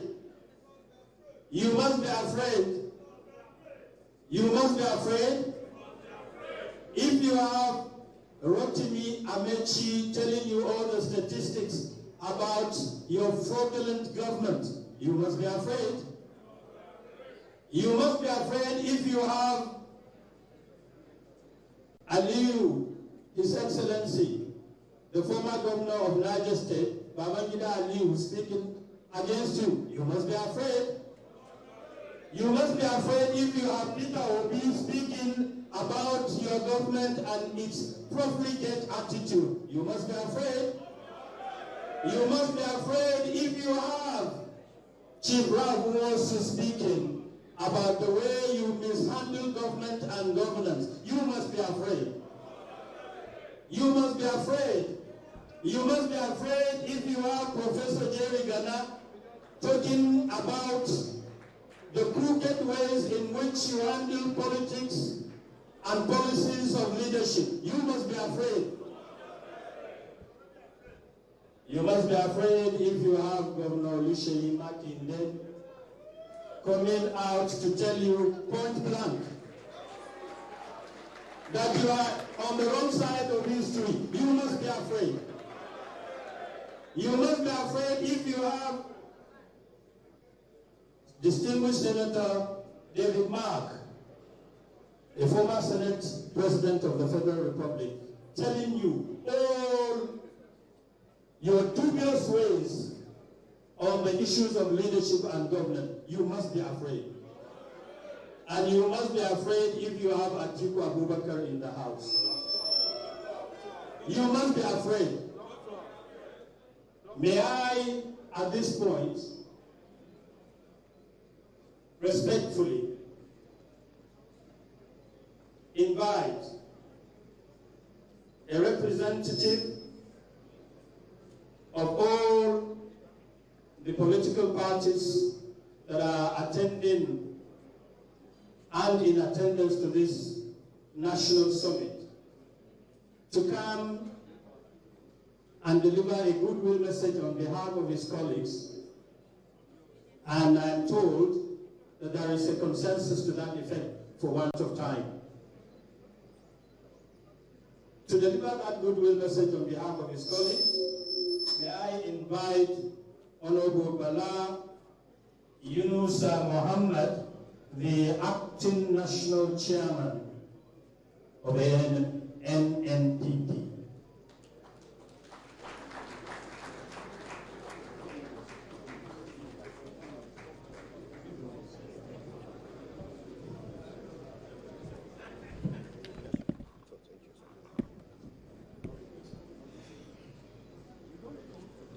Your Excellency, Engineer Makinde, the Governor of Oyo State, permit me to stand on the existing protocol. It gives me a great pleasure, along with the national chairman of the opposition political parties present among us, present among the eminent Nigerians, to look at the state of affairs in Nigeria. generally in our dear country, especially the politics. As Nigerians, we are concerned about the way things are going in the country. The insecurity, political, economic policies are taking a heavy toll on average Nigerians. The rule of law is under heavy assault, with multi-party democracy is facing a serious threat in our country. For this reason, a gathering like this, which has leaders of political parties, statements in attendance must be cherished by every well-meaning patriotic Nigerian. Yes, time like this shares many souls. We should not give up. We have a responsibility to our children and even unborn generation to stand up and be counted. As we navigate towards the 2027 general election, although the process has begun, it is our duty to protect our democracy, the rule of law, which are the bedrock of any country development. Therefore, I salute the courage and wisdom behind this gathering. I pray that the deliberation we are going to have will signpost a new beginning of our great country. Thank you. God bless. Amen. Thank you very much. I now very respectfully, Your Excellencies, crave your indulgence to every other person who is going to have the opportunity to hold this microphone. I will need to spend not waste time. Therefore, we are going to try to run very fast without missing anything. At this point, we are going to go to plenary session 1, which is chaired by Professor Jerry Ghana, CON. And I must inform you that we are going to skip Keynote address 1 and take 2. So with your kind permission, Your Excellency, may I now most respectfully invite first Professor Jerry Ghana, who will give a minute or two opening to signpost and foreshadow what is to come.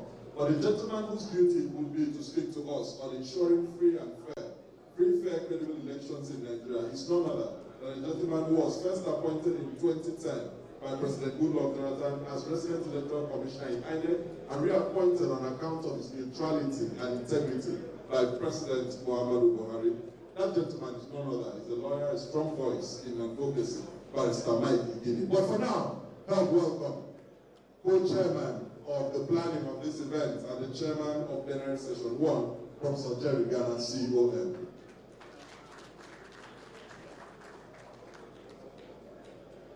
Your Excellency, the Executive Governor of your state, Your Excellency, the Chairman of ADC, Your Excellency, the Chairman of PDP, Your Excellencies, all the other political party chairmen here gathered, Your Excellency, the former Vice President of the Federal Republic of Nigeria, Your Excellencies, former governors, former ministers, ambassadors, distinguished ladies and gentlemen, we thank you very, very much for your attention. We are moving quickly to session 1, and we are going to take a very important paper, although to be brief, but the issue is very, very important. In a democracy, the conduct of free, fair, and credible elections are very, very important.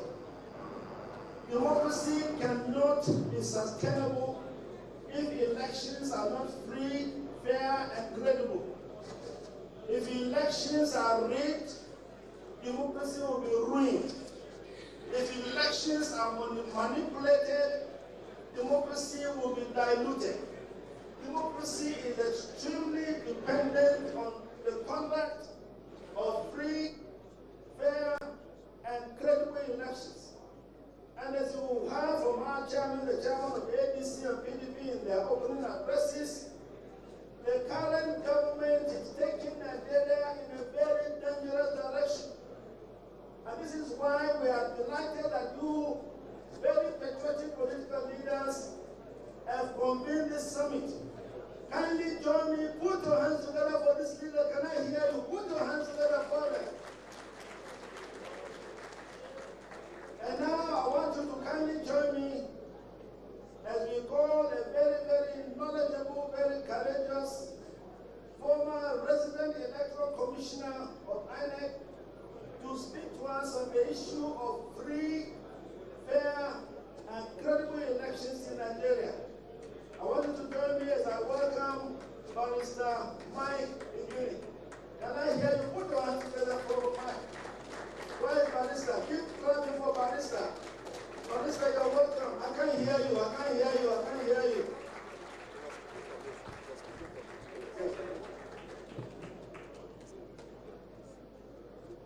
10 minutes? Well, Your Excellency, the Executive Governor of Oyo State, and all the excellencies here present, because of time, let me quickly share my reflection on the subject matter of free, fair, and credible election.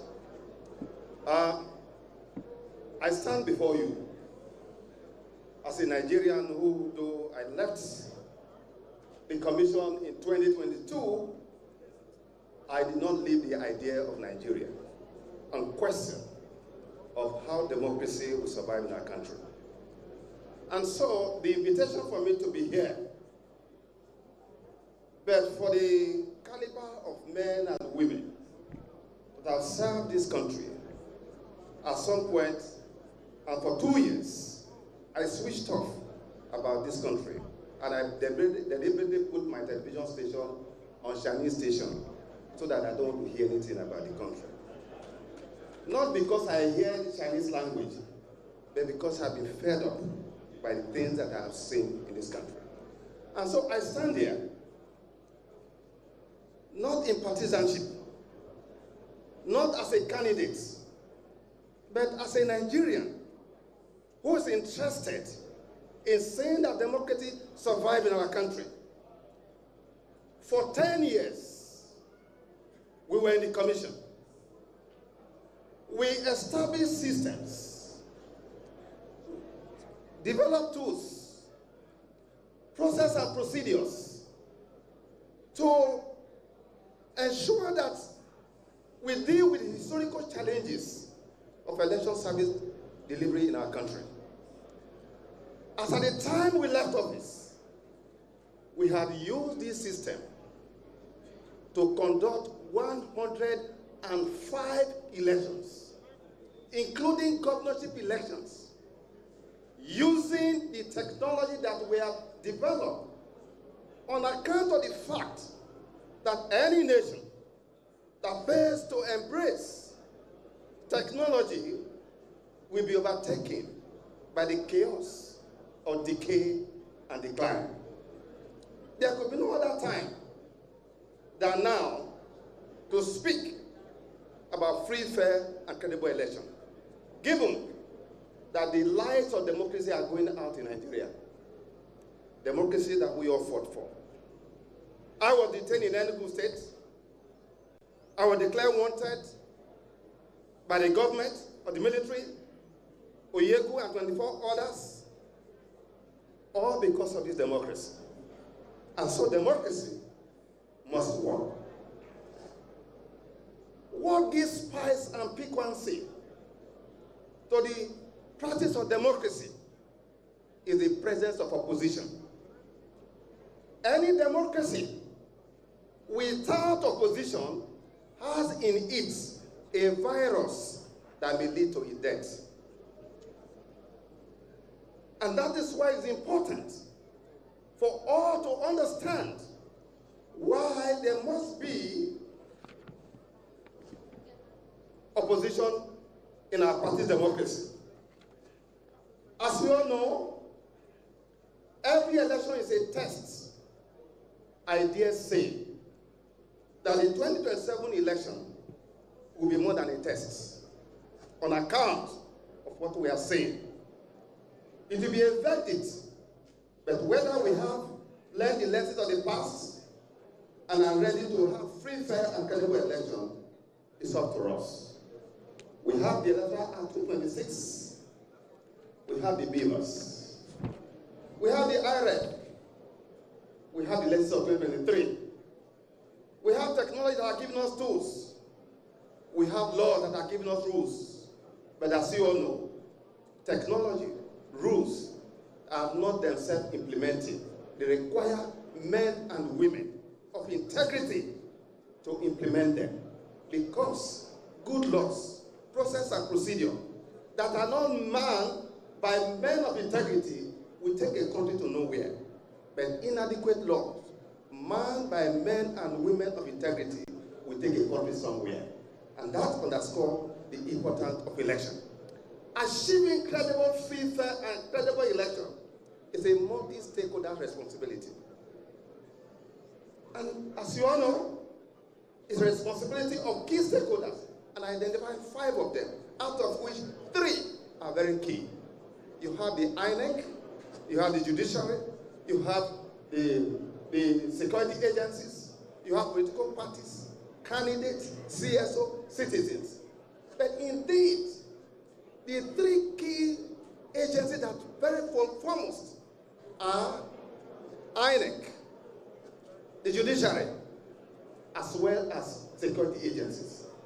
The trinity of these 3 agencies are enough to take the poetry of our election from that of manipulation and rigging, particularly the EMB, which is saddled with the responsibility to midwife democratic elections.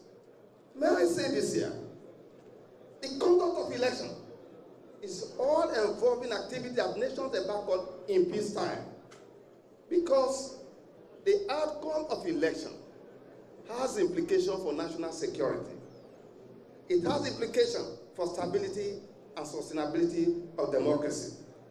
And building democracy is a complex process, but elections are just really the first stage.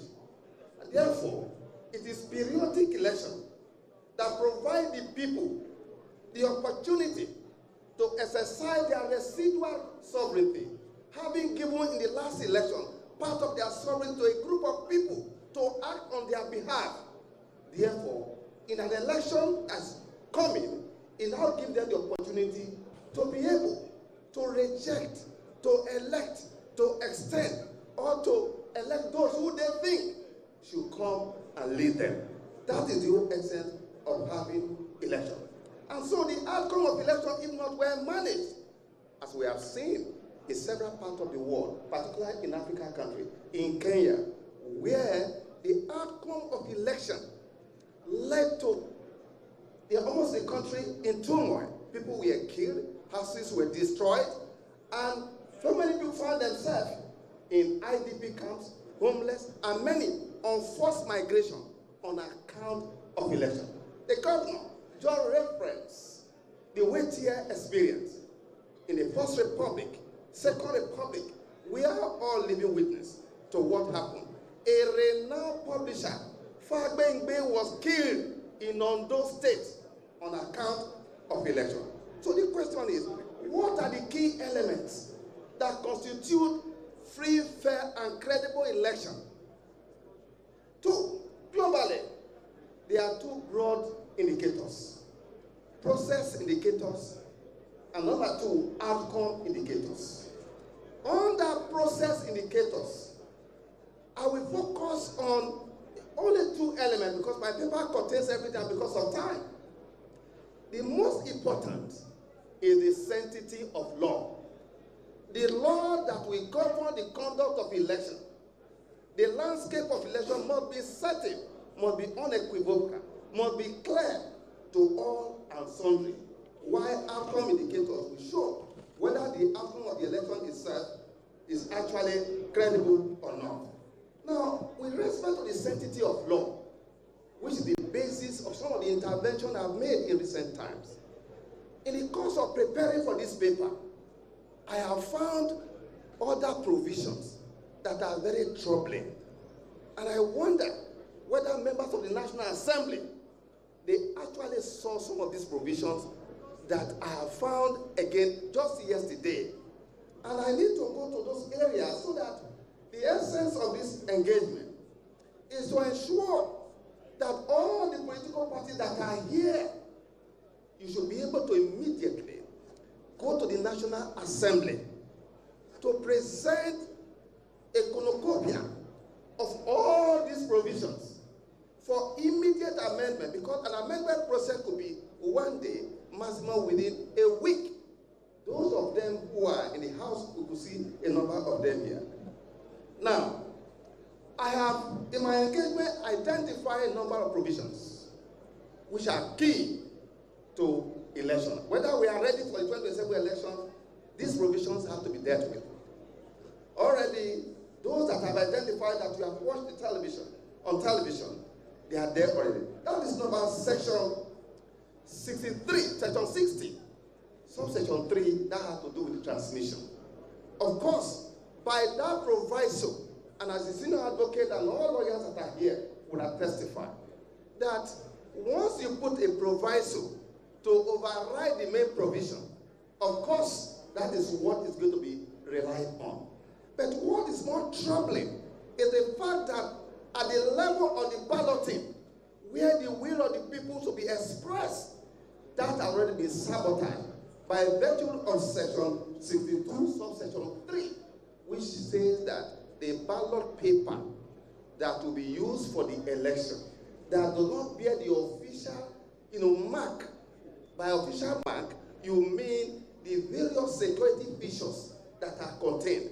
So what you need to do, as was done in Ghana, when we went on intervention in Ghana, was that the political parties, all of them, decided to ask the EMP, where are you producing the ballot paper and the result sheet? If it's outside the country, that has to be audited. That has to be known, where they are producing the ballot paper and the result sheet. That is very, very key for you to take home. Furthermore, if there was a projection, I would have shown something here. Unfortunately, we don't have that. I will just explain to you. As someone who spent 10 years, and I traversed almost the entire country in conducting election. Governor Leah Imoke's election, second term election, I presided over that election. That was the first time the Jega leadership piloted e-transmission. We sat in my office, the 18 local government of Cross River State. All the results were transmitted live in 2012. At that time, some of these provisions you are seeing that I've identified, you see have some of them, but because we came in with integrity, with the decision that we must make democracy work in Nigeria, we circumvented all the rigging provisions that were identified as at that time. And that was why we were able to achieve that. And so, if you look at what they have said in section 137, this is important. Section 137 says that all the presiding officers, collation officers, returning officers that are going to conduct this election, that at the end of the election, if you are going to tribunal, it shall not be necessary to invite them to the tribunal to explain how election was conducted. It is actually been my view that the burden of proof of how election is conducted should be on the EMB. That it is unfair to say that a man who will return as the winner of election and petitioner will not be the one at the tribunal to explain how election is conducted. Whereas, who recruits ad hoc staff is INEC. Who print ballot paper is INEC. Who conducts election is INEC. At the end of election, who is in custody of election material? INEC. Who is in a better position to explain how election was conducted? And that's why I've already argued for inquisitorial method as is done in other parts of the world. It is to be INEC that come and explain.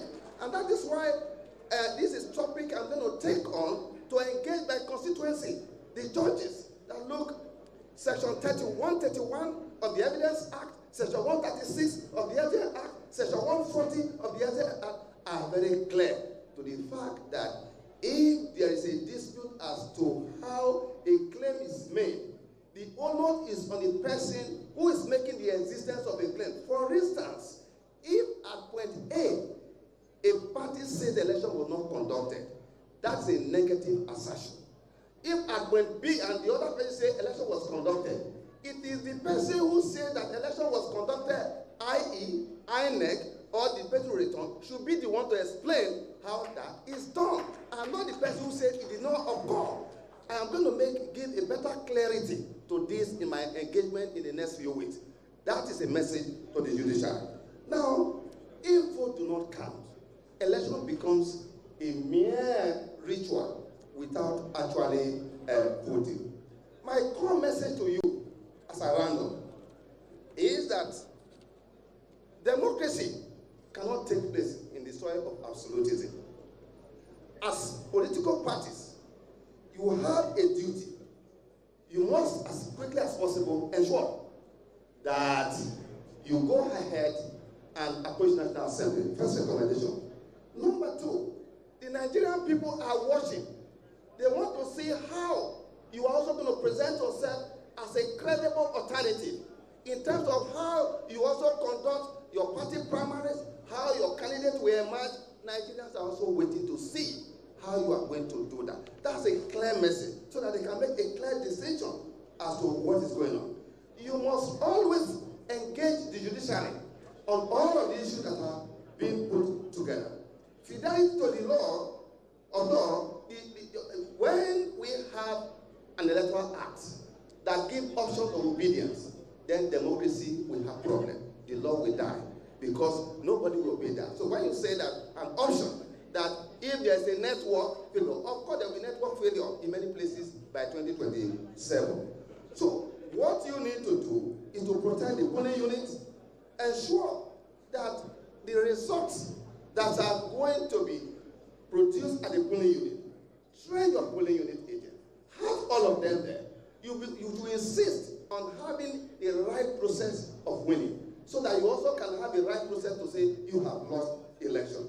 Then, of course, today, the Electoral Act has now given room for the people who now can produce what you call face document. It is political parties that usually submit candidates with face document. It is not usually not INEP. On the issue of violence, we have to be careful on that. But fundamentally, the role of security agents, which I want to narrow down very quickly here, we have been getting reports across the country, and it's not the first time. Under the 2026 Electoral Act, political rally is a matter of rights as enshrined in the Constitution, in the Electoral Act. Section 99 says that all apparatus of states, at the state level, at the national level, in terms of civic center, television station, all of them belong to the people of this country. And that with respect to television, there must be equal airtime parity that must be given to all. And no political party or candidate should be denied access to any of these facilities. It is guaranteed under the law. And interestingly, the Act now says that the only duty of police is to provide adequate security and not to grant permission.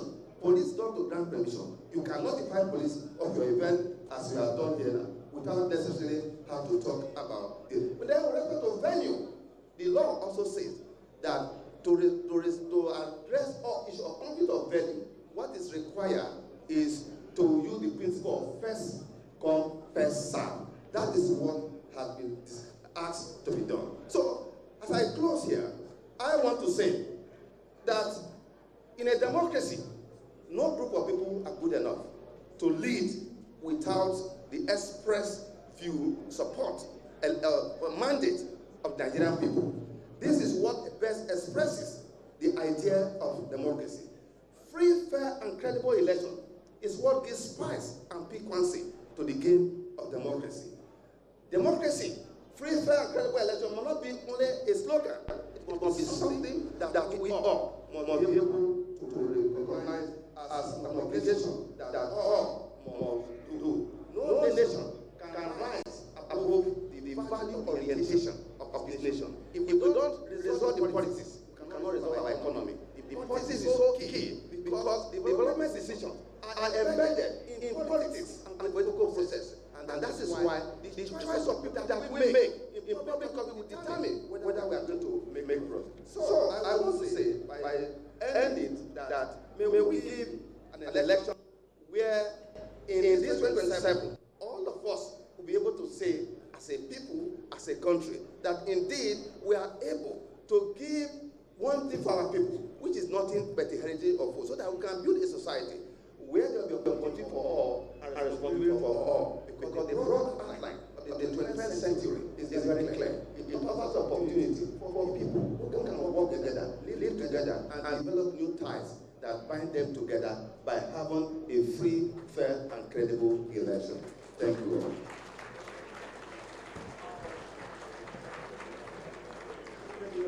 Let me hear you. Put your hands together for Barrister. Can I hear you? Thank you very much. Thank you very much. We wish we can give you more time. This issue of credible election is so important, so vital. And we thank you very, very much for that. We have one discussant on this. Because of the time factor, the others will be asked to kindly forgive us. So I now have the honor to call on Honorable Nnenna Ukeje, a member of the House of Representatives, to very graciously come as a discussant to say a few words. The other discussants can't be here with us. There's no time. Please join me. Put your hands together for Honorable Ukeje. Thank you very much, sir. The former Vice President of the Federal Republic of Nigeria, the host of this event, Governor Makinde, thank you very much for availing us of your state and for putting yourself in trouble. And to all the excellencies here and all the leaders of all our political parties, for want of time, I shall make the list of the protocol very short. I'd like to thank Makinde for his very concise paper. But before I carry on, let me say that I am indeed very proud to be here. Because if we all look at the election results of the last elections, of what happened, of Vice President Atiku, of my brother Peter Obi, of Alhaji Rabiu Kwankwaso, this is the winning team. The numbers put together gave 63% of all the votes that were cast, and the winning vote was 32%. So in this room here, we won the elections. And so when we speak about credibility of elections, I think it's imperative, first and foremost, for me to say that this is the first time I've listened to Makinde, because every time I see him on television, I scroll past, because he's so knowledgeable, and the facts are so dire, that when I listen to him, it almost makes me throw up my hands in resignation that where we're going is a journey that is daunting. But he not only delivers a paper about the challenges of our democracy and the challenges of our elections, but he points out to us that though elections make democracy, they are only the tipping point of our democracy, and the conduct of elections are what actually make our democracy. He furthermore goes to tell us that the only good thing about democracy, or one of the greatest things about democracy, is that it is a self-correcting mechanism that corrects itself every 4 years, or 5 years, or however long, and that the credibility of our democracy leans heavily on the credibility of our elections. He goes further to tell us the challenges that we're likely to face. But he also points out and gives us, for want of time, I wouldn't want to sound repetitive, but I want to make the point that he says to us that what we must do collectively as the opposition is approach the National Assembly. That if we do not have laws that govern the way in which our elections are run, we might as well not have elections. He points out to us very clearly that when, and I think what he was trying to say, is that when you have ballot papers that have no security features, it means that I can print my ballot papers. And the conversation about some printing ballot papers is a thing of the past. That I can print my ballot papers, I can take my printed ballot papers, I can chuck them wherever I want to chuck them, and I can say that I won the elections. It is very dire. And I think that we need to look at it. But my worry as well, and as someone who spent 12 years in the National Assembly, I do not want to believe that my colleagues in the National Assembly passed those laws. I want to give them the benefit of the doubt that, again, the lawmaking process was rigged. I want to give them the benefit of the doubt that the entire document could not have been a document that came out of the National Assembly. And if that document did come out of the National Assembly, then it is their responsibility to redeem themselves and amend that act. We will collectively come up with a class suit, I'm hoping, and send it to the National Assembly and demand that unless we have credible elections, unless we have a law that governs our elections, we might as well not have elections. Let me furthermore go on to say that Igini also reminds us that as political parties, it is our responsibility to show Nigerians that what it is that we complain about with the other parties, that we're above. That the conduct of our primaries shall be transparent, that our elections begin with the conduct of our primaries and ends with one party winning. That we shall show that we're committed to clarity, and everybody who has spoken before me has spoken about the fact that we must show clarity and transparency in the process. Let me again point out that Mike Igini has said to us that unless, and he says it in very subtle terms, that the consequences of bad elections are existential, they're not partisan. And therefore it is our responsibility as political parties to do the best things that we must do. He speaks to the judiciary, he speaks about the law of evidence, he speaks about clarity, but more than that as well, he speaks to the Nigerian citizens and charges us to ensure that we're part of a transparent process as we go into this electionary. Thank you very much. Please put your hands together once more for Honorable Nana Okejina. The audacity of beauty and brains. I would like to yield the microphone to Professor Jerry Gana to make an intervention. Your Excellencies, because of time, we did not allow all the chairmen to bring their goodwill messages because that would take us almost an hour. So we apologize very profusely.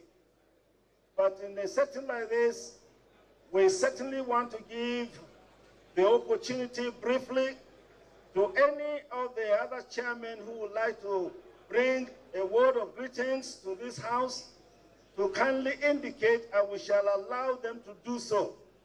Therefore, permit me to call on Barrister Samuel Meme, the National Chairman of Democratic Leadership Alliance, to kindly bring a greeting before we proceed. Barrister, where is Barrister Meme? Kindly put your hands together for Barrister Meme. Thank you. Any other chairman that would like to bring a greeting, kindly meet me in that corner before we proceed. Thank you.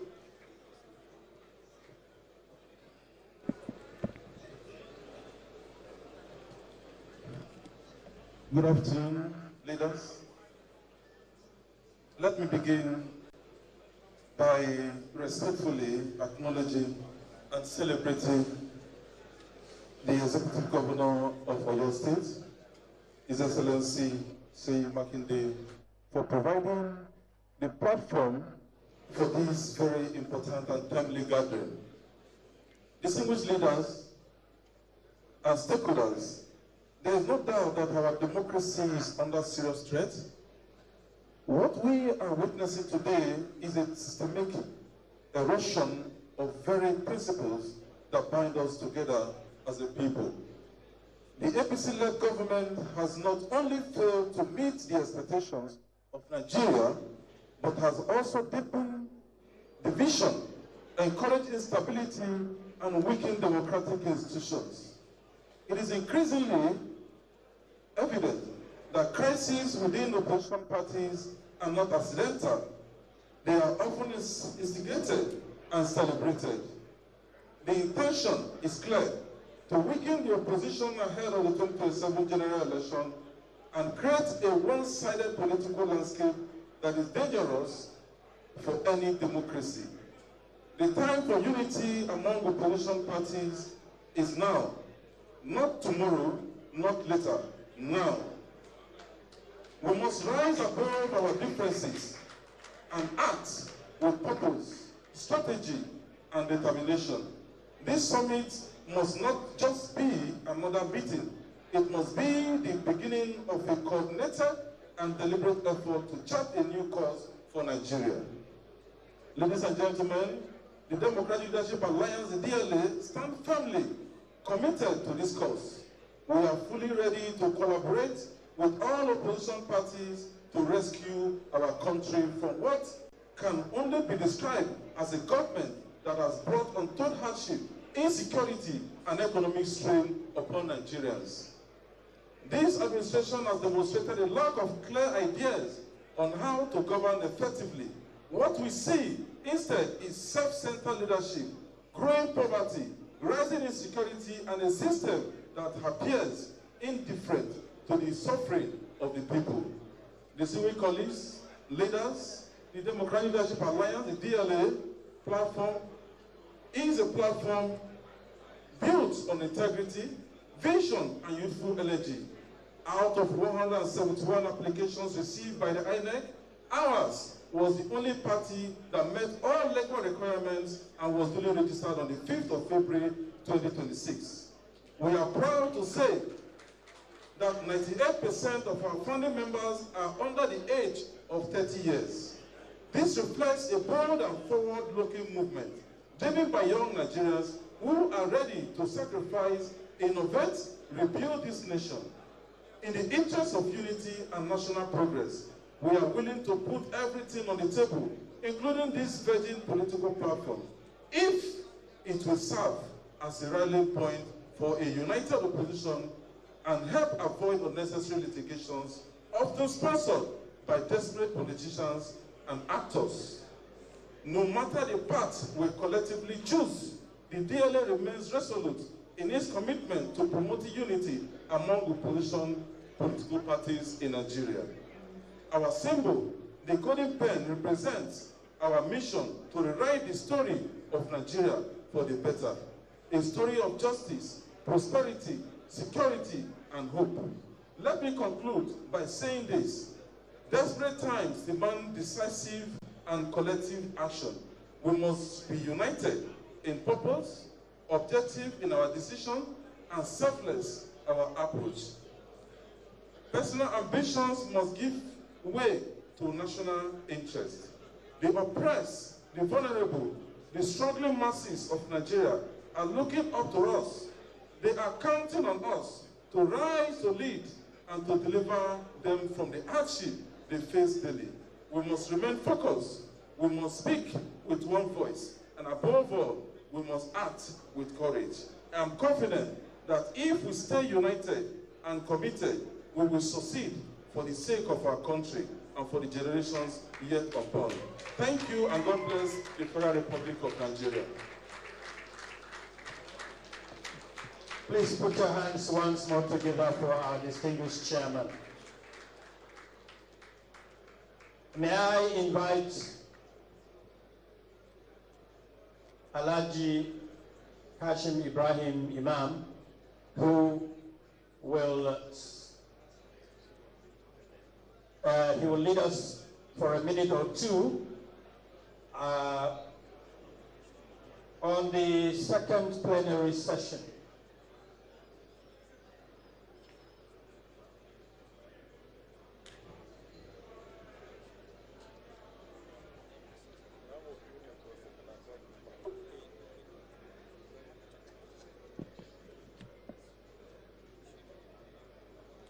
Your Excellency, Chief Host,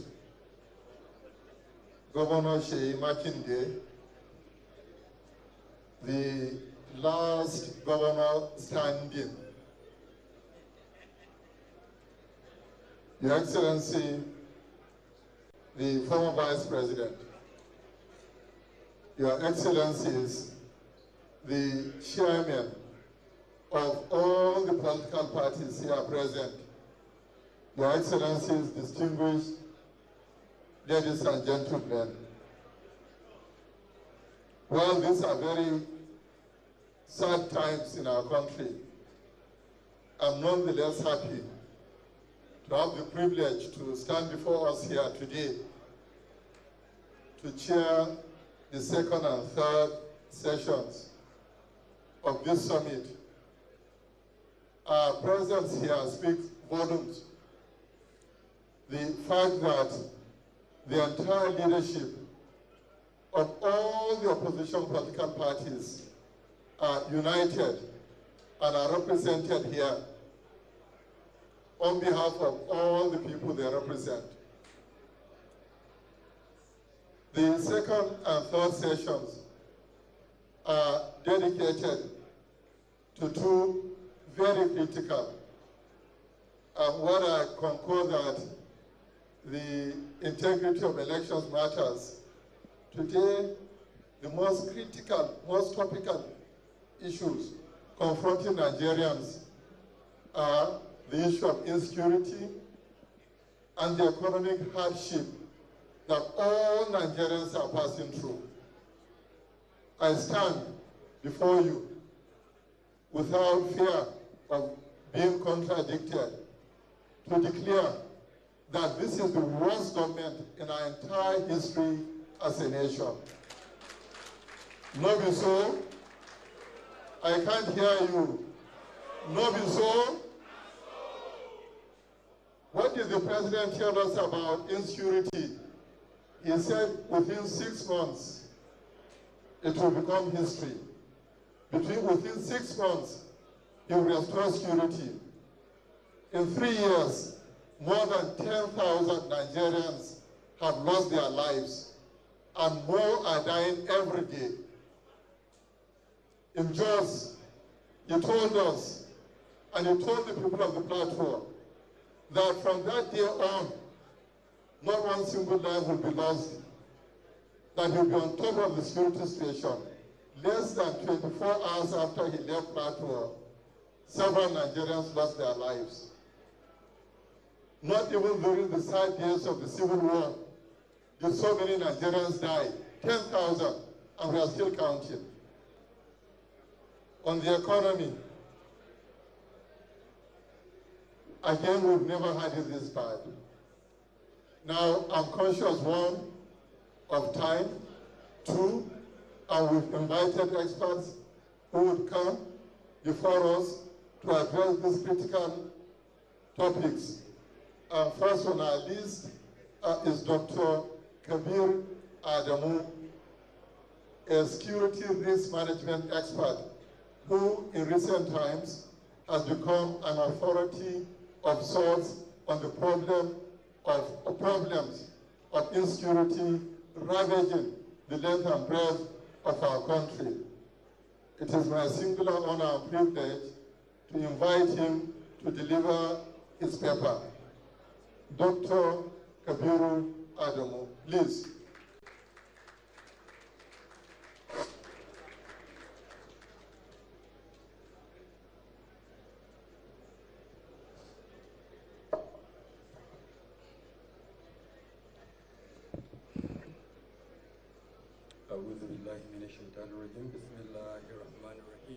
Distinguished ladies and gentlemen, the Executive Governor of Oyo State, our Chief Host, other distinguished ladies and gentlemen, It is my singular honor to have this opportunity to speak to you on a topic that, just like Alhaji Kashim mentioned, is a topic that is on the front burner of our national discourse today.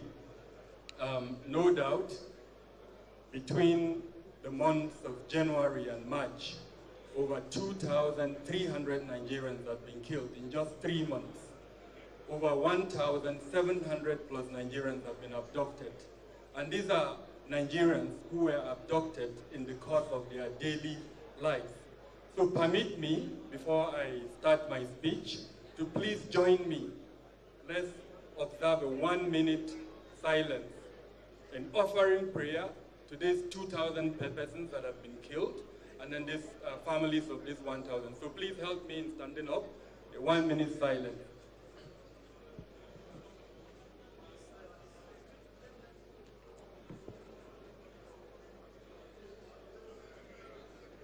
Thank you very much. May those that have been killed, may their souls rest in peace. And those that are still in detention, may God Almighty bring them out. You can take your seats. Thank you. So I had prepared a presentation, but because of time and of course some of the challenges with technology, I won't be able to have that presentation. So what I'm going to do is to summarize that presentation. Over time, at least in this Fourth Republic, there have been attempts to address the security challenge. I think let's not kid ourselves around that. Successive governments have attempted to, but what I have seen as the challenge is that we're addressing the symptoms and not necessarily the drivers and the root causes of those insecurities. So what I've done in my presentation is to look at, first and foremost, what do we have in place to address the security challenge? What are those drivers and root causes? Why is it that successive governments over time have not been able to address the challenge? And then, of course, the more important question is, what are we recommending to address these security challenges going forward? So starting with my recommendation, we're saying that we can do basically 4 things to address the security challenge. Number one, and I will be unequivocal in making this recommendation, we need to contain the violence. We must contain the violence. There are, at least to my knowledge, active groups that are in one way or the other challenging the supremacy of the use of force by the state. There is no state that can survive when you have non-state actors that are challenging the supremacy. So number one is to contain that violence. And I've provided recommendations on how to contain that violence. On the one hand, we need kinetic approaches. On the other hand, we need non-kinetic approaches. Unfortunately, the challenge is this. We mount these techniques. We mount kinetic, and then we mount non-kinetic. My recommendation is let's move away from just mounting to actual implementation of these recommendations. We do not lack the solutions. The solutions are out there, but the challenge has always been one of implementation.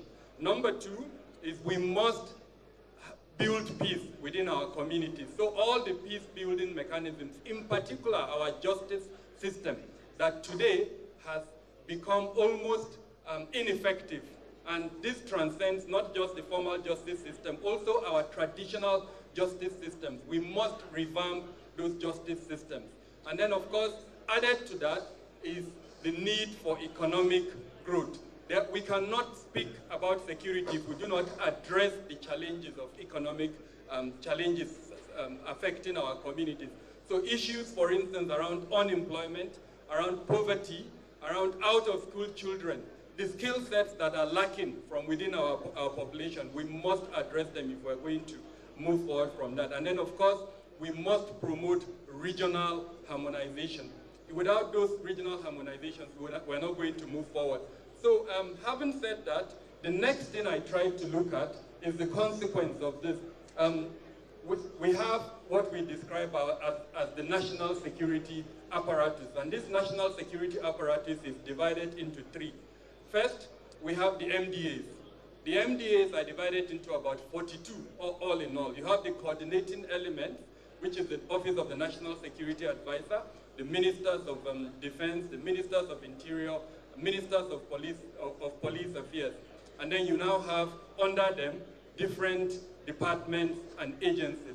But the challenge is that as contained in our Constitution, which is Section 14, subsection 2 of the Constitution, that speaks about the responsibility of government to protect lives and property. Unfortunately, over time, these MDAs, about 42 of them, we haven't seen them working together in synergy to provide this key element within our Constitution. In other words, the pathway that would lead into Section 14, subsection 2 of our Constitution. Sadly, over time, that pathway has either been blocked or has become ineffective. So if we are going to change the narrative, if we are going to see an effective security system, we must have those 42 working in synergy to provide Section 14, subsection 2 of the Constitution. Without that, it will be almost impossible to achieve the elements of that provision within our Constitution. And I think sadly that is where we are at the moment. The second very important element is the instruments, the laws, the policies that define the activities of these organizations. Now, unfortunately, over time, we've also seen challenges with regards to that. Sometimes the lack of delineation of the functions of this organization, and in other times, the inability for the elements, especially those who are occupying the offices, to understand the provisions of those instruments. I'll give you an example. The National Security Council, which is one of those elements. The last time the National Security Council sat is over a year ago. In fact, in this administration, it has sat perhaps only once. And if that is the highest body that is supposed to superintend and provide direction for security, and yes, it's not sitting, then little wonder that we're where we are. The third element, which is also absolutely important, is the element of partnership. At the moment, the partnership, of course, as we all know, security remains in the exclusive list. And because it remains in the exclusive list, the need for partnership is absolutely important. At the subnational level, partnership between the federal and the state government, partnership between the state governments and the local government, and then more importantly, having a kind of partnership that recognizes that we have over 8,000 wards in this country, where, for instance, if there is a threat element, imagine in any of these 8,000 plus wards, that it will be recognized from an early warning system, and it will be addressed immediately before it becomes Boko Haram. Of course, Boko Haram started it started small, and because it was mismanaged, we're where we are at the moment. So having a partnership that does that is absolutely important. So that's one level of partnership. The second level of partnership is with our international partners, which we've tried over time to establish that level of partnership, but unfortunately, the definition of that partnership is not clear to the average Nigerian. And I say this with all sense of responsibility. When Ghana entered into an agreement with the United States of America, that's our next door neighbor, they put that agreement on the website. You can go today and you will see the status of force agreement between the United States and Ghana. Today, in Nigeria, there is no clarity in terms of what the agreement we have between us and the United States. So a partnership that would function is a partnership that has the involvement of the executive arm of government, of the legislative arm of government, and more importantly, of the judicial arm of government. Unfortunately, we have awoken to a situation where that clarity is no longer obvious within our political space. So I think it's absolutely important as we progress that we see that level of partnership. I've been told that my time is up, so I will just conclude by saying that it is possible to have a secured Nigeria. But to have such a secured Nigeria, we must, especially, and I'm very delighted that you invited technocrats, so permit me to speak the truth to you. The political class, I say this with all sense of responsibility, holds the key to a secured Nigeria. Why is that? That is because the accountability that is missing within our security sector lies with the political class. If 2,370 Nigerians have been killed in 3 months and not a single member of the security sector has been held responsible, then the political class must look itself in the mirror and say so. So we're hoping that going forward, we will see more accountability. First, in terms of operational accountability, where you are able to measure the performance of anyone that you appoint into leadership position within the security sector. Secondly, is financial accountability. If the security sector has become a conduit for siphoning public funds, again with all sense of responsibility. And anyone who is in doubt should look at our last budget. From the previous administration, when security sector was getting less than ₦1 trillion to the current year, when it got more than ₦5 trillion, yet the trajectory has been sliding. It will tell you clearly that it's become a conduit for siphoning public funds. So we must enhance financial accountability. Two things, operational accountability and financial accountability. If we do this, believe me, within 3 to 6 months, our security challenges will be addressed. So again, I'm a technocrat, I am non-partisan. This is the truth if we are going to change the trajectory of security in Nigeria. Thank you very much for giving me this opportunity. Thank you very much. Please, a round of applause for him. A round of applause for him. He's been speaking to us about security. 2 more to go, and if I confer with the chairman, we can make some adjustments.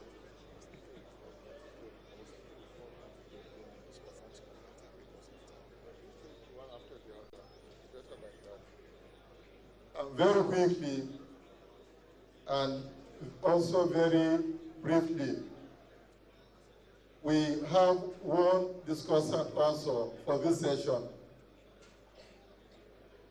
We, the organizers, are very mindful, and we are also very gender sensitive. All the 3 speakers are men, so it is only befitting that all the 3 discussants are women.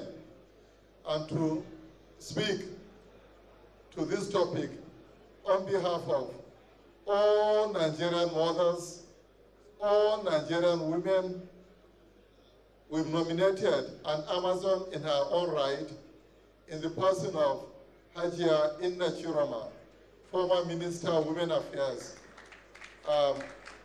I'm pleading that you make it just 5 minutes, please. Thank you. Hajia Inna Chiroma.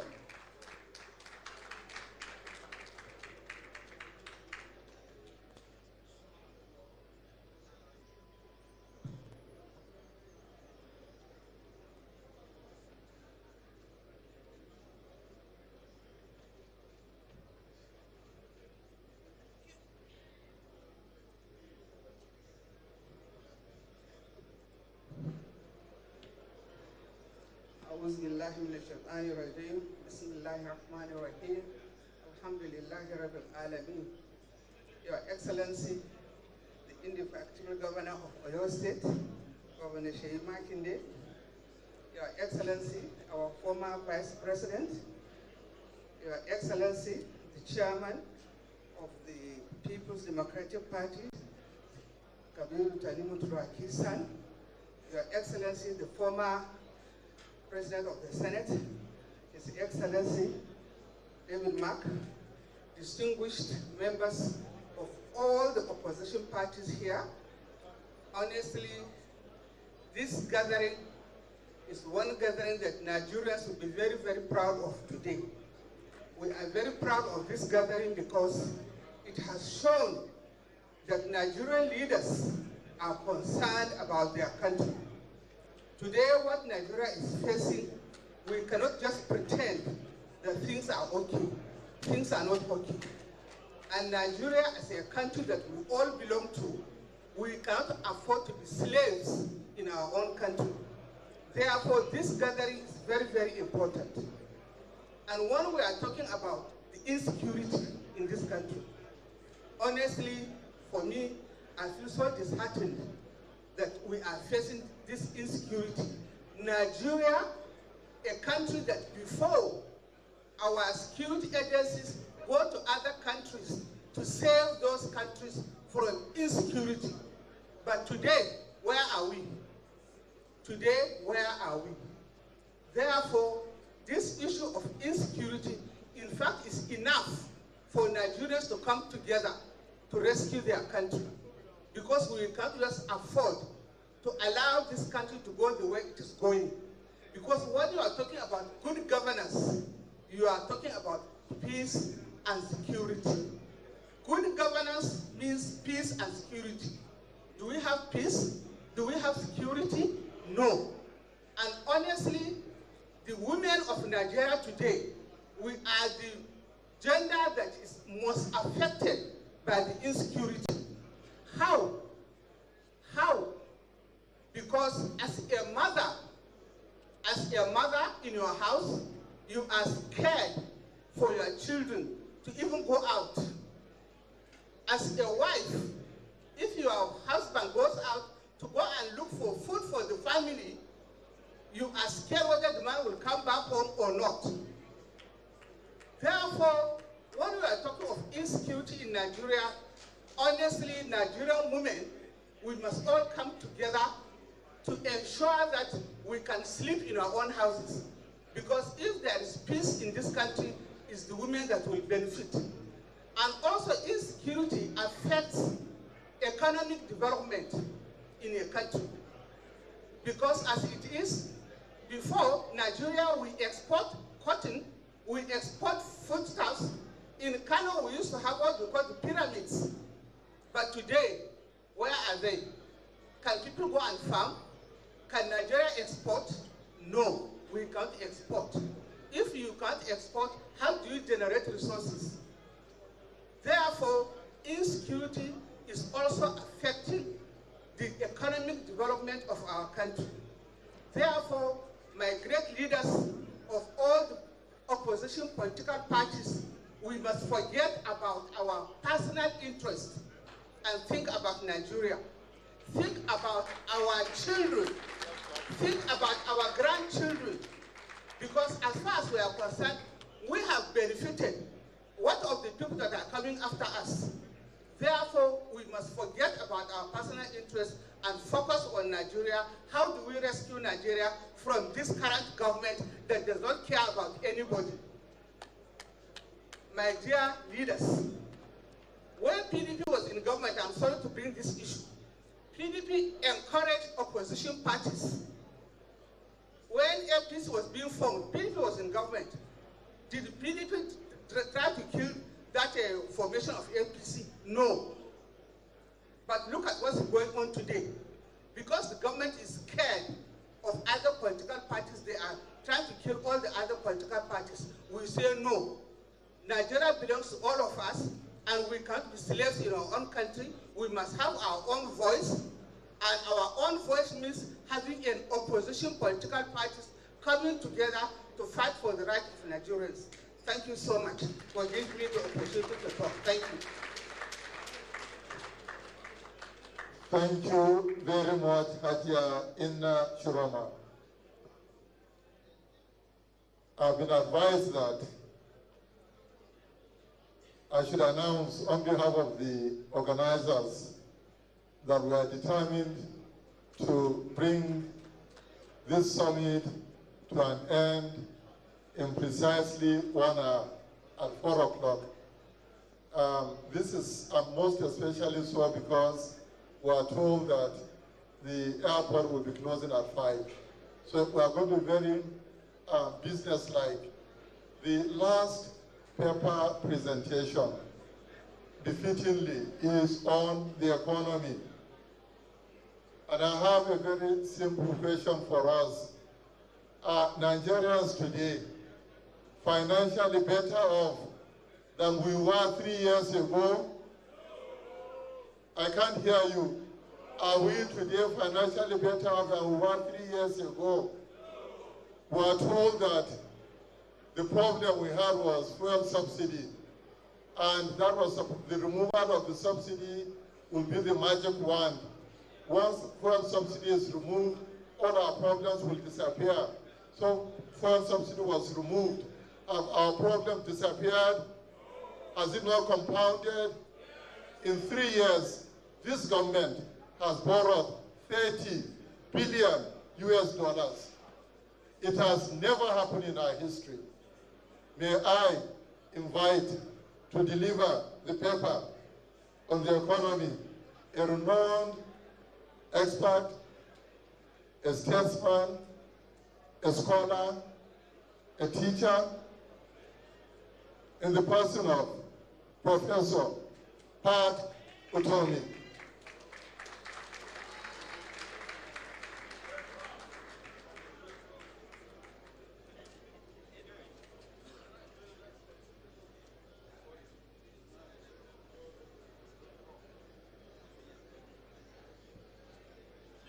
Welcome, Prof. Your Excellencies, distinguished ladies and gentlemen, this moment is special for me because it goes to the heart of what will give our children the future that they deserve. Let me say that I will break my presentation, which will be as brief as possible. I have written a very significantly long paper, but I shall not read it at all. I will speak to it, and I'll speak to it in 3 parts. And the first part, which I call a preamble, speaks to how I came here and the consequence for the Nigerian economy. The second part is a prologue, which speaks to Ibadan and the place that Ibadan, my growing up in Ibadan, has for the economic challenges we face in Nigeria today. And the third part is the heart of the question of where do we go from here as an economy. Well, let me start by saying that yesterday I started out from Lagos and I went to fill my tank for the drive to Ibadan. And as I was doing that, I was actually reading a report just published by Piggy Vest, the savings report on Nigeria. And that report indicated that about 58% of us earn less than 100,000 naira a month. 58% of the people of this country. And I found that I had just spent nearly 250,000 naira to fill my tank. And as I was reflecting on that, a motorcade just streamed past, about like a 7-car motorcade.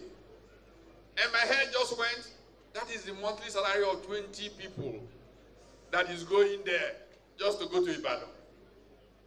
Now, if that doesn't show you absurdity, nothing more will. But in looking at that, I began to also think about quality of life in our country, cost of living. We know that Nigerians spend a significant proportion of their resources on food, just to keep body and soul together. We have heard from the security experts who came just before me that agriculture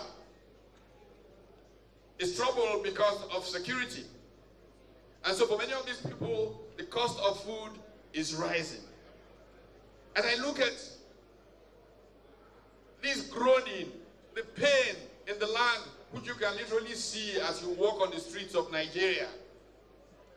And I hear people say to me that we must hope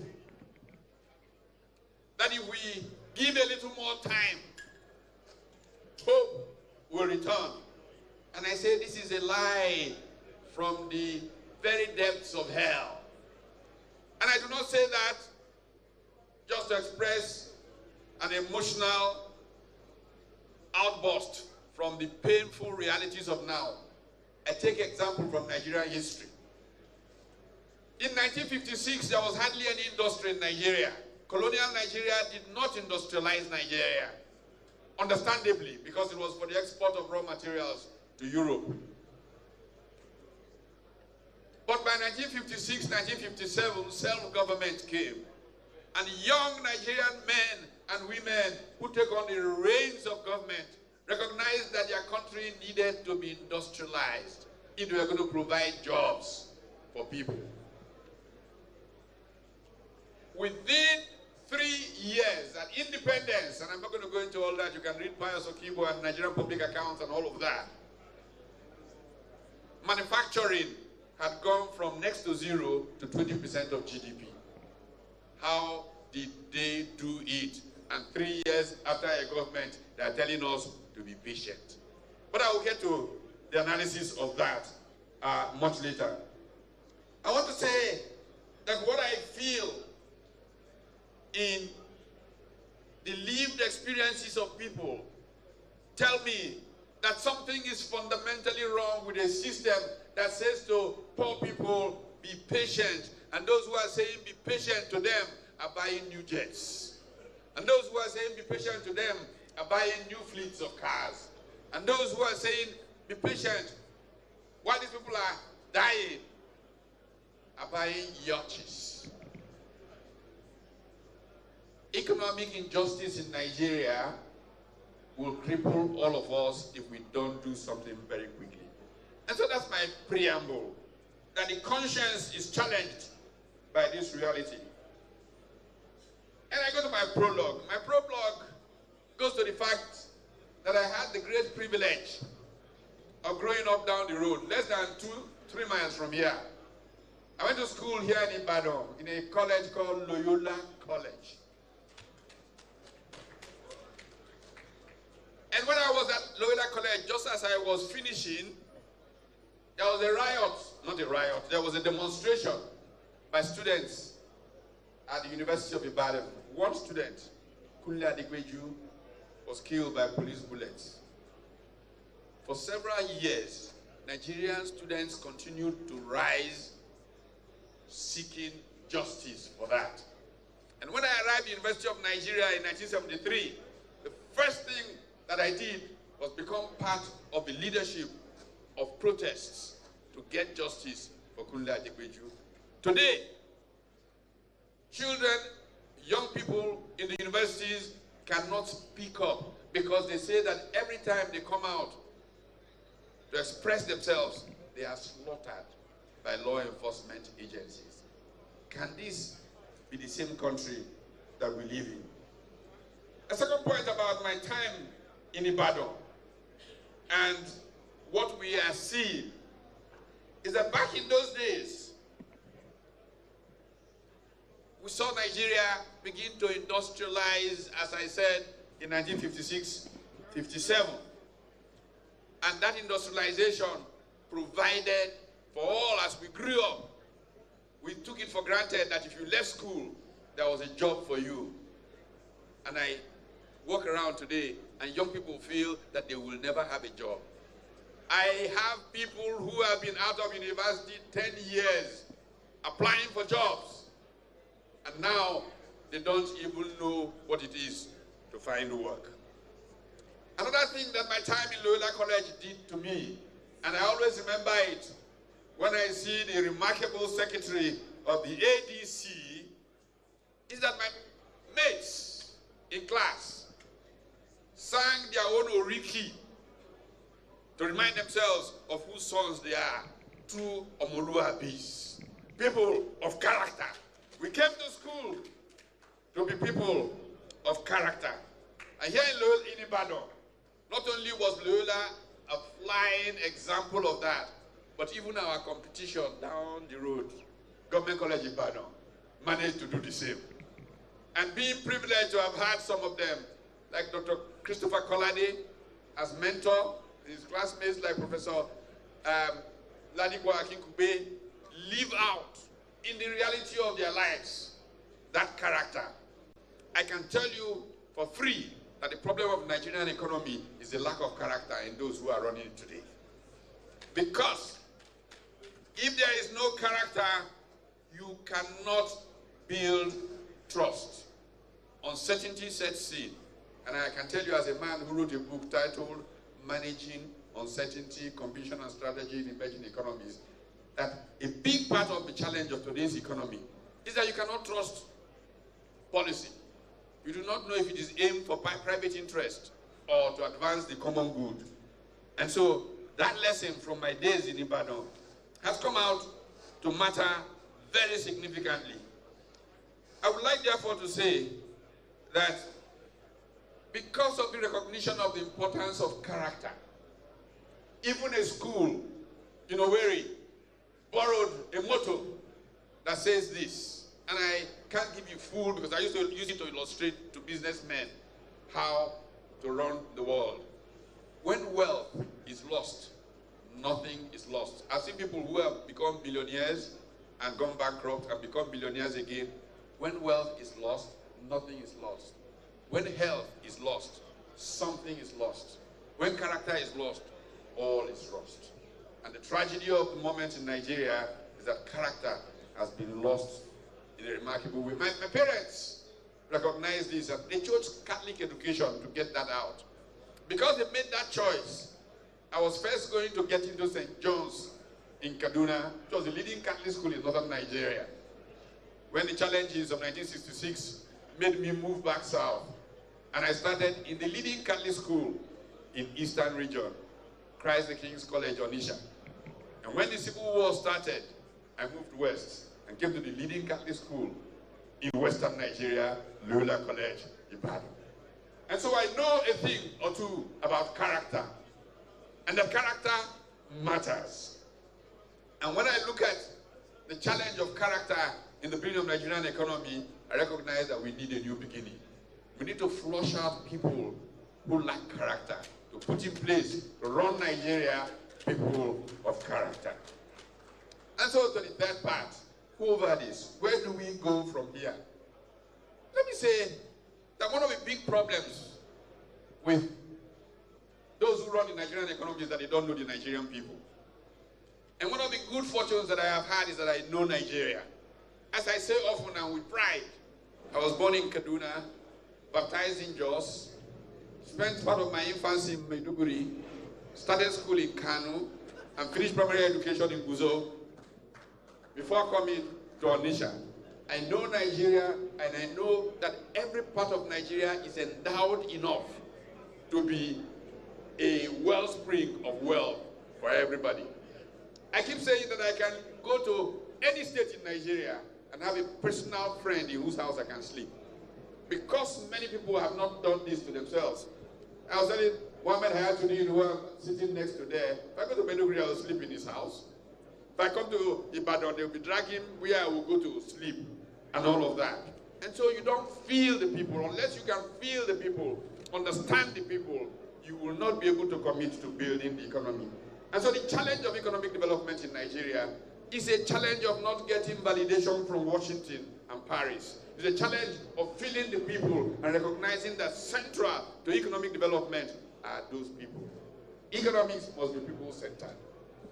The troubles that we have today is that we say that we need for the purposes of growth to go into economic stabilization. I say that is a lie. Why do I say it is a lie? I was one of those who spoke the grammar in this country in the 80s about economic stabilization. I can go to economic books and I tell you about how we use concepts like the J-curve to explain stabilization. But what happened? Did the growth come? After privatization, which made some people rich, after financial service restructuring, which made some people rich, the growth did not come. So I spent time in Asia, in Malaysia, in Singapore, in Indonesia, and all those places, trying to understand what they did differently. I was at the World Bank annual meeting in Hong Kong in October 1997, where the thing came to a head. I remember the split between Mahathir Ibn Mohamad, Prime Minister of Malaysia, and his Deputy Prime Minister and Finance Minister, Anwar Ibrahim. In October 1997, I wrote a piece from Jakarta, published in The Guardian, that was titled The End of Anwar Ibrahim. It was about how a misordered understanding of those policies from the Washington Consensus split these two people. And Western media tried to push Anwar Ibrahim forward. But what do we know? Of course, the politics of Malaysia pushed out Anwar. A few years later, the same IMF would say that Mahathir Mohamad's choice was the better choice. So I long rejected those stabilization policies. They said these people do not understand our economies. What we have going for us is that Nigeria is a richly endowed country, and that from every single part of Nigeria, there are factor endowments whose value chains can make us one of the richest people on earth. But our politicians have been too lazy, far too lazy to do the needful. If I go to Sokoto and take Gum Arabic and take any of those date palms and all of that, and construct a chemical industry, Sokoto can be richer than Rivers State. If I go to Yola, Waziri's neighborhood, and take the endowments of that flora and fauna, we can create a corridor that is richer than any part of southern Nigeria. If I come to Rivers, I can take the hydrocarbons value chain and build a global enterprise. But our politicians have been too lazy. They wait on oil, and the cost of oil inflicts on us a no-growth economy. And we impoverish our people, and we get called the poverty capital of the world. We must turn this around. A few fundamental things we have to do. Let's ask ourselves, what did the Chinese do that changed the course in 1978 from being worse than us to much, much better than us today? What did Deng Xiaoping do? Go and read the speeches he gave in 1978, especially the speech he gave in December 1978 at the Congress of the Chinese people. And you will see the importance of education, education, education, and people of knowledge. Here we have a political class that says, "Na grammar will go chop," and we are dying of hunger. Yes, grammar is the basis for our getting ahead and moving forward. If our people are properly enlightened and given the way forward. Suharto in Indonesia, he had a group of economists that were basically trained at University of California at Berkeley, and so they were called the Berkeley Mafia. In the early 1960s, they were saying to the Indonesians, if only you could be like Nigeria. By the 1990s, they were saying to Nigeria, if only you could be like Indonesia. Why did this reversal of fortunes come to us? I believe the time is now to get rid of those who want Washington to validate them and get people who want their people to start starving. And this challenge is the challenge I bring to you. The voice of the people is the voice of God. And the people are saying to us, go forward, take this country and renew it. And God will help us renew the face of the earth. Thank you. God bless you. Thank you, sir. Thank you very much. Thank you very much, Professor Art Utwami, for that most brilliant presentation. We wouldn't expect anything less. Shall we all clap for him, please? Now, the very last, but not the least, discussant. This time, I let the card out of the bag earlier that all the three discussants are women, are ladies. So we've heard from two. Now, the final discussant. She's not just a lady, female, but a brilliant young girl. So she'll also be speaking for all the youths of Nigeria, men and women. This young lady is very exceptionally brilliant, with masters in economics from Valencia, with executive MBA from Rome. In addition to being exceptionally brilliant, she is also very, very hardworking, extremely so. In the past couple of weeks and in recent days that we worked closely on organizing this summit, I grew to know her and to respect her. Oftentimes, we close our sessions, 2 a.m. should be there, 3 a.m. should be there. May I invite to the podium Ms. Sarah Ibrahim to speak on behalf of all Nigerian youths, and it's most befitting that she is going to speak on the economy. She's an economist with a master's degree in economics. Sarah Ibrahim.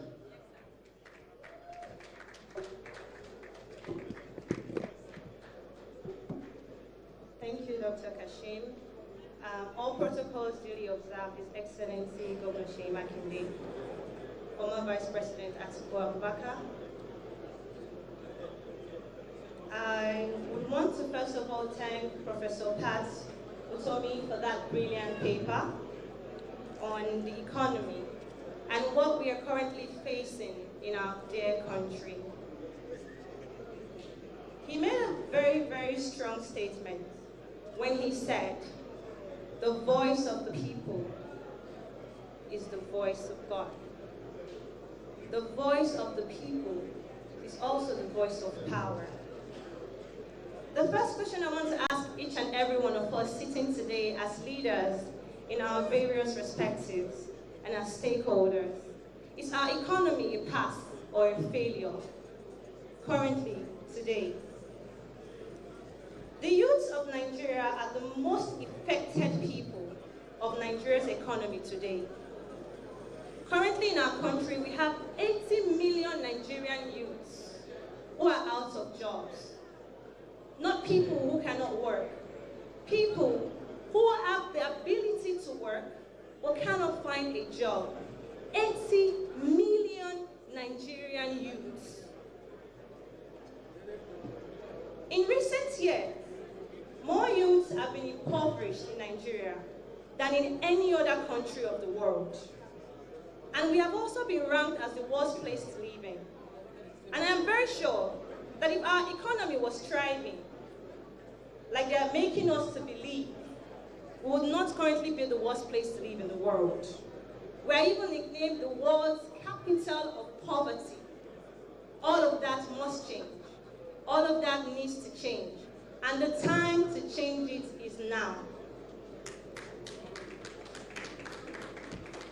Nigeria currently has the highest number of poor people in the world. 141 million Nigerians are poor in a country of 200 million people.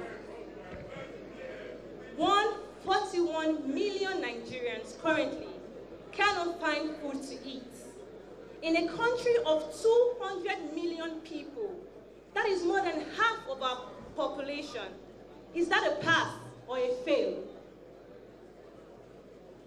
In 2022, before the coming of this government, our GDP stood at $477 billion. By 2025, they came with a new word. They said they are rebasing. These are the same people. Before they came to power, they asked us one question. Now statistics we go chop. Today our economy is so bad. Every day what they do now is dish out statistics. We are all now eating statistics. In 2025, currently, our GDP has fallen to $285 billion. Even after the rebasing, that is a 40% decrease in just 2 years. So what exactly is this government doing with our economy? And the people who face this the most, every single day of their lives, are the Nigerian youths. Today we have over 20 million out of school children, not because they do not want to go to school, not because they are not capable to read, but because they cannot even afford to go to school. And what is this government doing about it? We are currently ranked as the 4th most terrorized country in the world. 4th, our insecurity is so bad that it affects our daily lives. Just last week, we saw little kids who were about to go and write their Youth May exams, and they couldn't get there because they were carried on the road. They call it banditry. Speaking about banditry, our economy now, for every person that is doing business, I'm sure if I ask right now, how many of us are currently living our daily lives through the businesses that we do? More than half of us will raise our hands. But how many of us use electricity to do business? Each and every one of us will raise our hand. They've changed everything from band A to band B to band C. But sadly, in the country, we are now all bandits because we are living in darkness. Each business in the country right now, we are all living in darkness. So where is the band A? Where is the band B? Where is the band C? Our businesses are suffering. This same president protested when fuel was 141 naira. Today, fuel is 1,450 naira. Where is his protest? The same president protested when dollar was 460 naira. Today, dollar is above 1,400 naira. That is a 95% increase. Where is the protest? I think at this rate, our current president needs to start protesting against himself. Because if the opposition leaders even want to speak, our civic rights and our civic duties are even trampled on.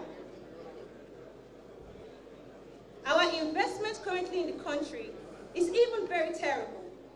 So we want each and every one of us as leaders to come together to ensure that the Nigerian youth get things right, to ensure that the Nigerian youth have a country that works, a country that functions, a country where people can afford food, where the economy can thrive, where people can go to school, where our economy can stand. And I want to plead with each and every one of us here as leaders of opposition parties, as we come together today, please and please, history will not remember this summit. No. History will remember the outcomes that will come out from this summit. Let it be our decision today would be to come out together, stronger than ever, not just to save me or to save yourself, but for your children, for us, for our future. Because we need to get on the same train, on a train to move Nigeria forward. So I have this last request to our current president. We are all, as opposition leaders, on a moving train to make Nigeria better. And he has just two options, only two. It's either he resigns and joins this moving train, or he gets out of our way. Thank you.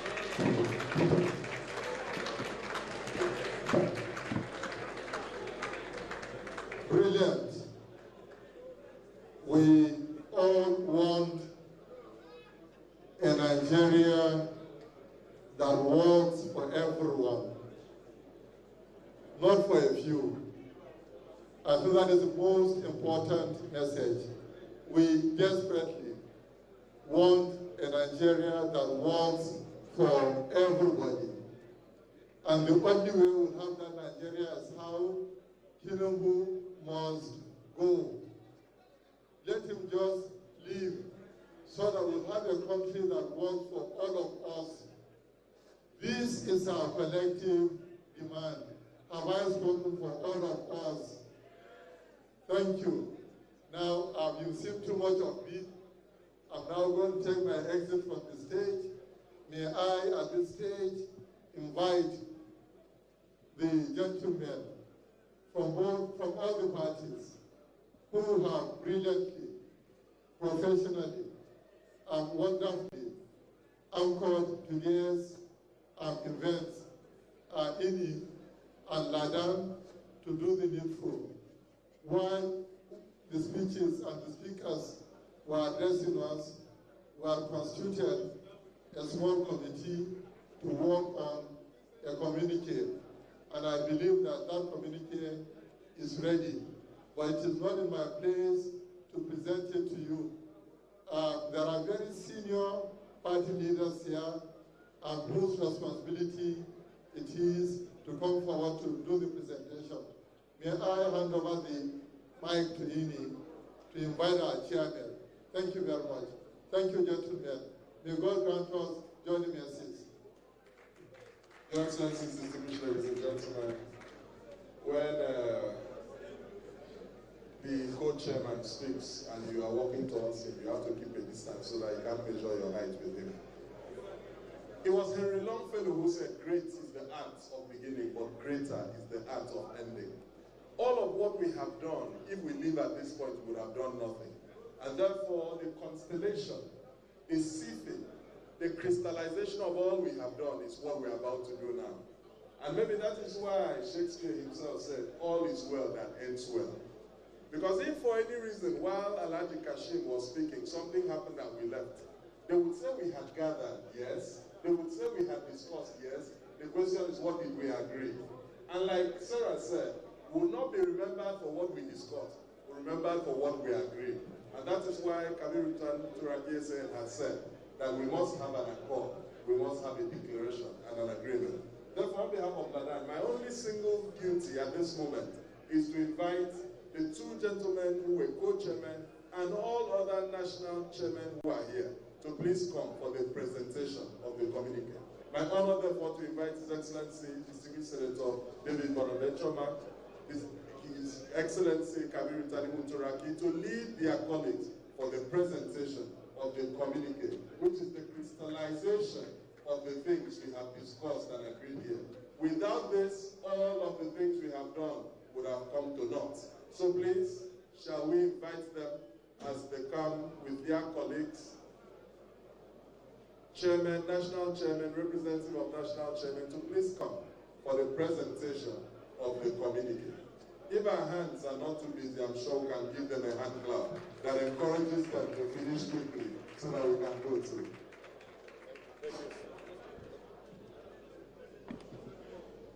Please, other chairmen of other political parties in attendance should please come up to the stage to support the rendition of the communique.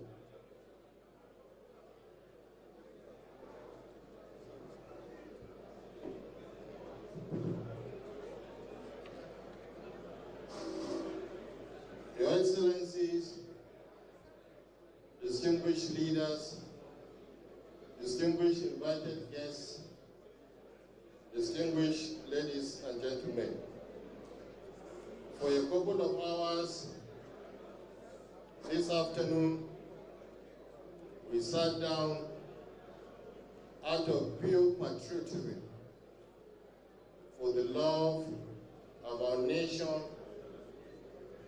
to listen to an array of discussants who have spoken to us on a number of key issues that will propel our country forward. We've spoken about decayed and decaying infrastructure in Nigeria. We've spoken about collapsed economy and what can be done to revamp our economy. We've listened to experts who have spoken about the issues of insecurity in this country and how thousands of lives are being lost without any remedial steps being taken by government. We've also listened to ourselves when we spoke about issues bordering on hounding and pounding on opposition elements, issues relating to injustice, issues relating to unfairness, issues relating to inequity, issues relating to Muslim, an attempt to kill multi-party democracy in our country. And having agreed unanimously from the suggestions that leaders have made this afternoon, the team of rapporteurs have came up with a draft which we, the leaders of the opposition political parties, or our representatives have examined and are satisfied with what we are now reading out as the Ibadan Declaration.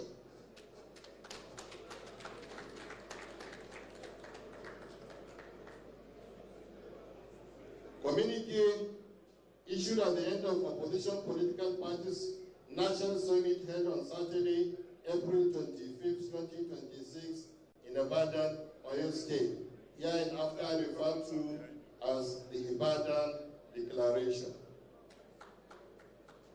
Participating opposition parties in Nigeria, after an extensive deliberation on the collective threats that we face and the existential challenges facing our country under the stranglehold of the oppressive and anti-democratic APC, and given the need for urgent collective action to rescue our nation and the destiny of over 200 million compatriots, hereby resolve as follows.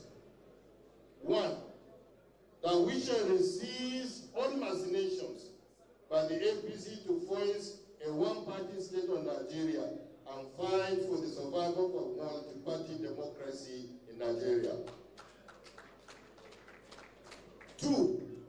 That despite the onslaughts and machinations of the ruling party, the APC, to ensure that President Bola Tinubu emerges as the sole presidential candidate in 2027, we shall field candidates and contest the 2027 presidential and other elections. 3. That we shall work towards fielding one presidential candidate for the 2027 election. We shall be agreed and supported by all participating opposition parties to rescue our nation and our long-suffering masses.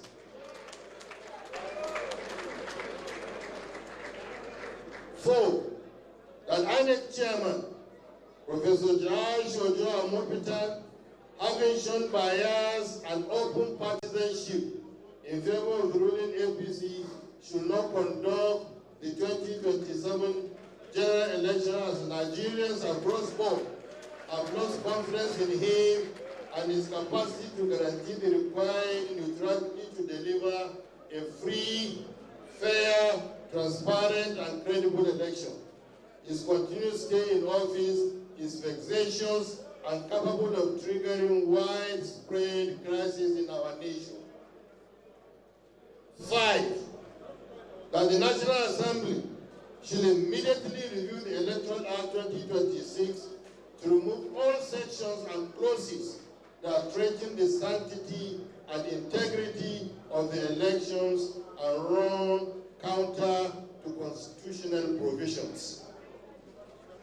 6. That all leading politicians that have been detained or harassed on bailable offenses be released with immediate effect and be allowed to exercise their fundamental rights of participation and inclusivity as Nigerians. 7. That we consider the recent guidelines released by INEC as obstacles deliberately engineered to impose conditions and deadlines on the opposition parties. We therefore demand that INEC extends the deadline for primaries till the end of July 2026. 8. The summit commends Nigerians for their resilience and readiness to work with opposition parties to free our nation from state capture. 9. The National Summit of Opposition Political Parties thank the Oyo State Governor, Governor Makinde, and the people of Oyo State for hosting this epochal event. Finally, it should be noted that this is just the beginning of a series of collaborative efforts, meetings, and summits that Nigerian opposition elements will be doing from now till the end of 2027 elections. And thereafter, we shall also proceed to ensure that the rights of Nigerians are not taken for granted. Thank you very much. I will now hand over to the chairman of ADC, for closing remarks. Your Excellency, sir.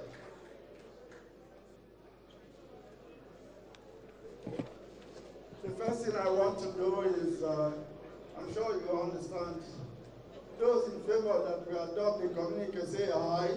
Aye. Those against say nay.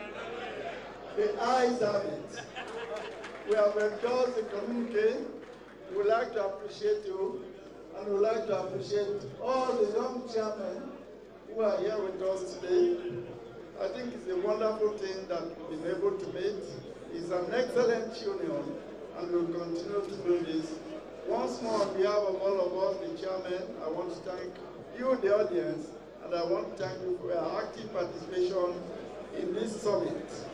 As we arrange further summits in future, we expect more participation from all of you.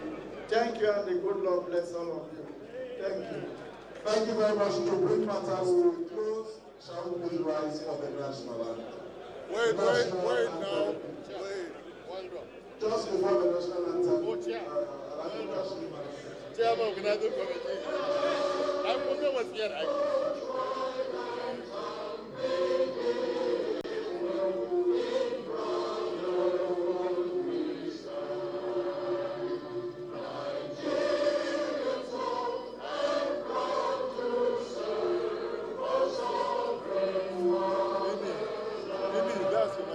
Thank you very much, President. Now, please don't leave. Please, we are doing group photograph. Don't leave, please. All the dignitaries. So may I invite His Excellency Atiku Abubakar, His Excellency Peter Obi, His Excellency Rabiu Musa Kwankwaso, please step forward. His Excellency Rotimi Amechi, His Excellency Muhammad Ayatollah. Are we doing it down here? Please. Down, please. Please, let's maintain order. His Excellency Babangida View. We remove it. His Excellency Pierre Limonke. The senators, very senior senators here. Please, I'll step forward to do group photograph. I can see Aja there. Some of us will have to stand behind here.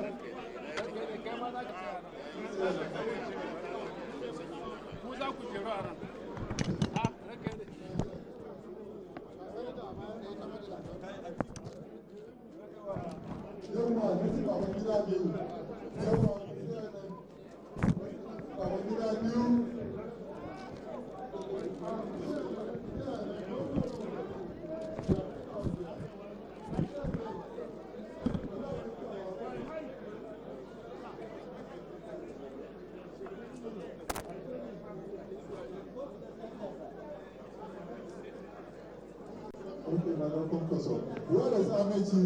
Rotimi Amechi? Rotimi Amechi? Peter Obi? Very good. Lady Moke, come forward. Senator Obi.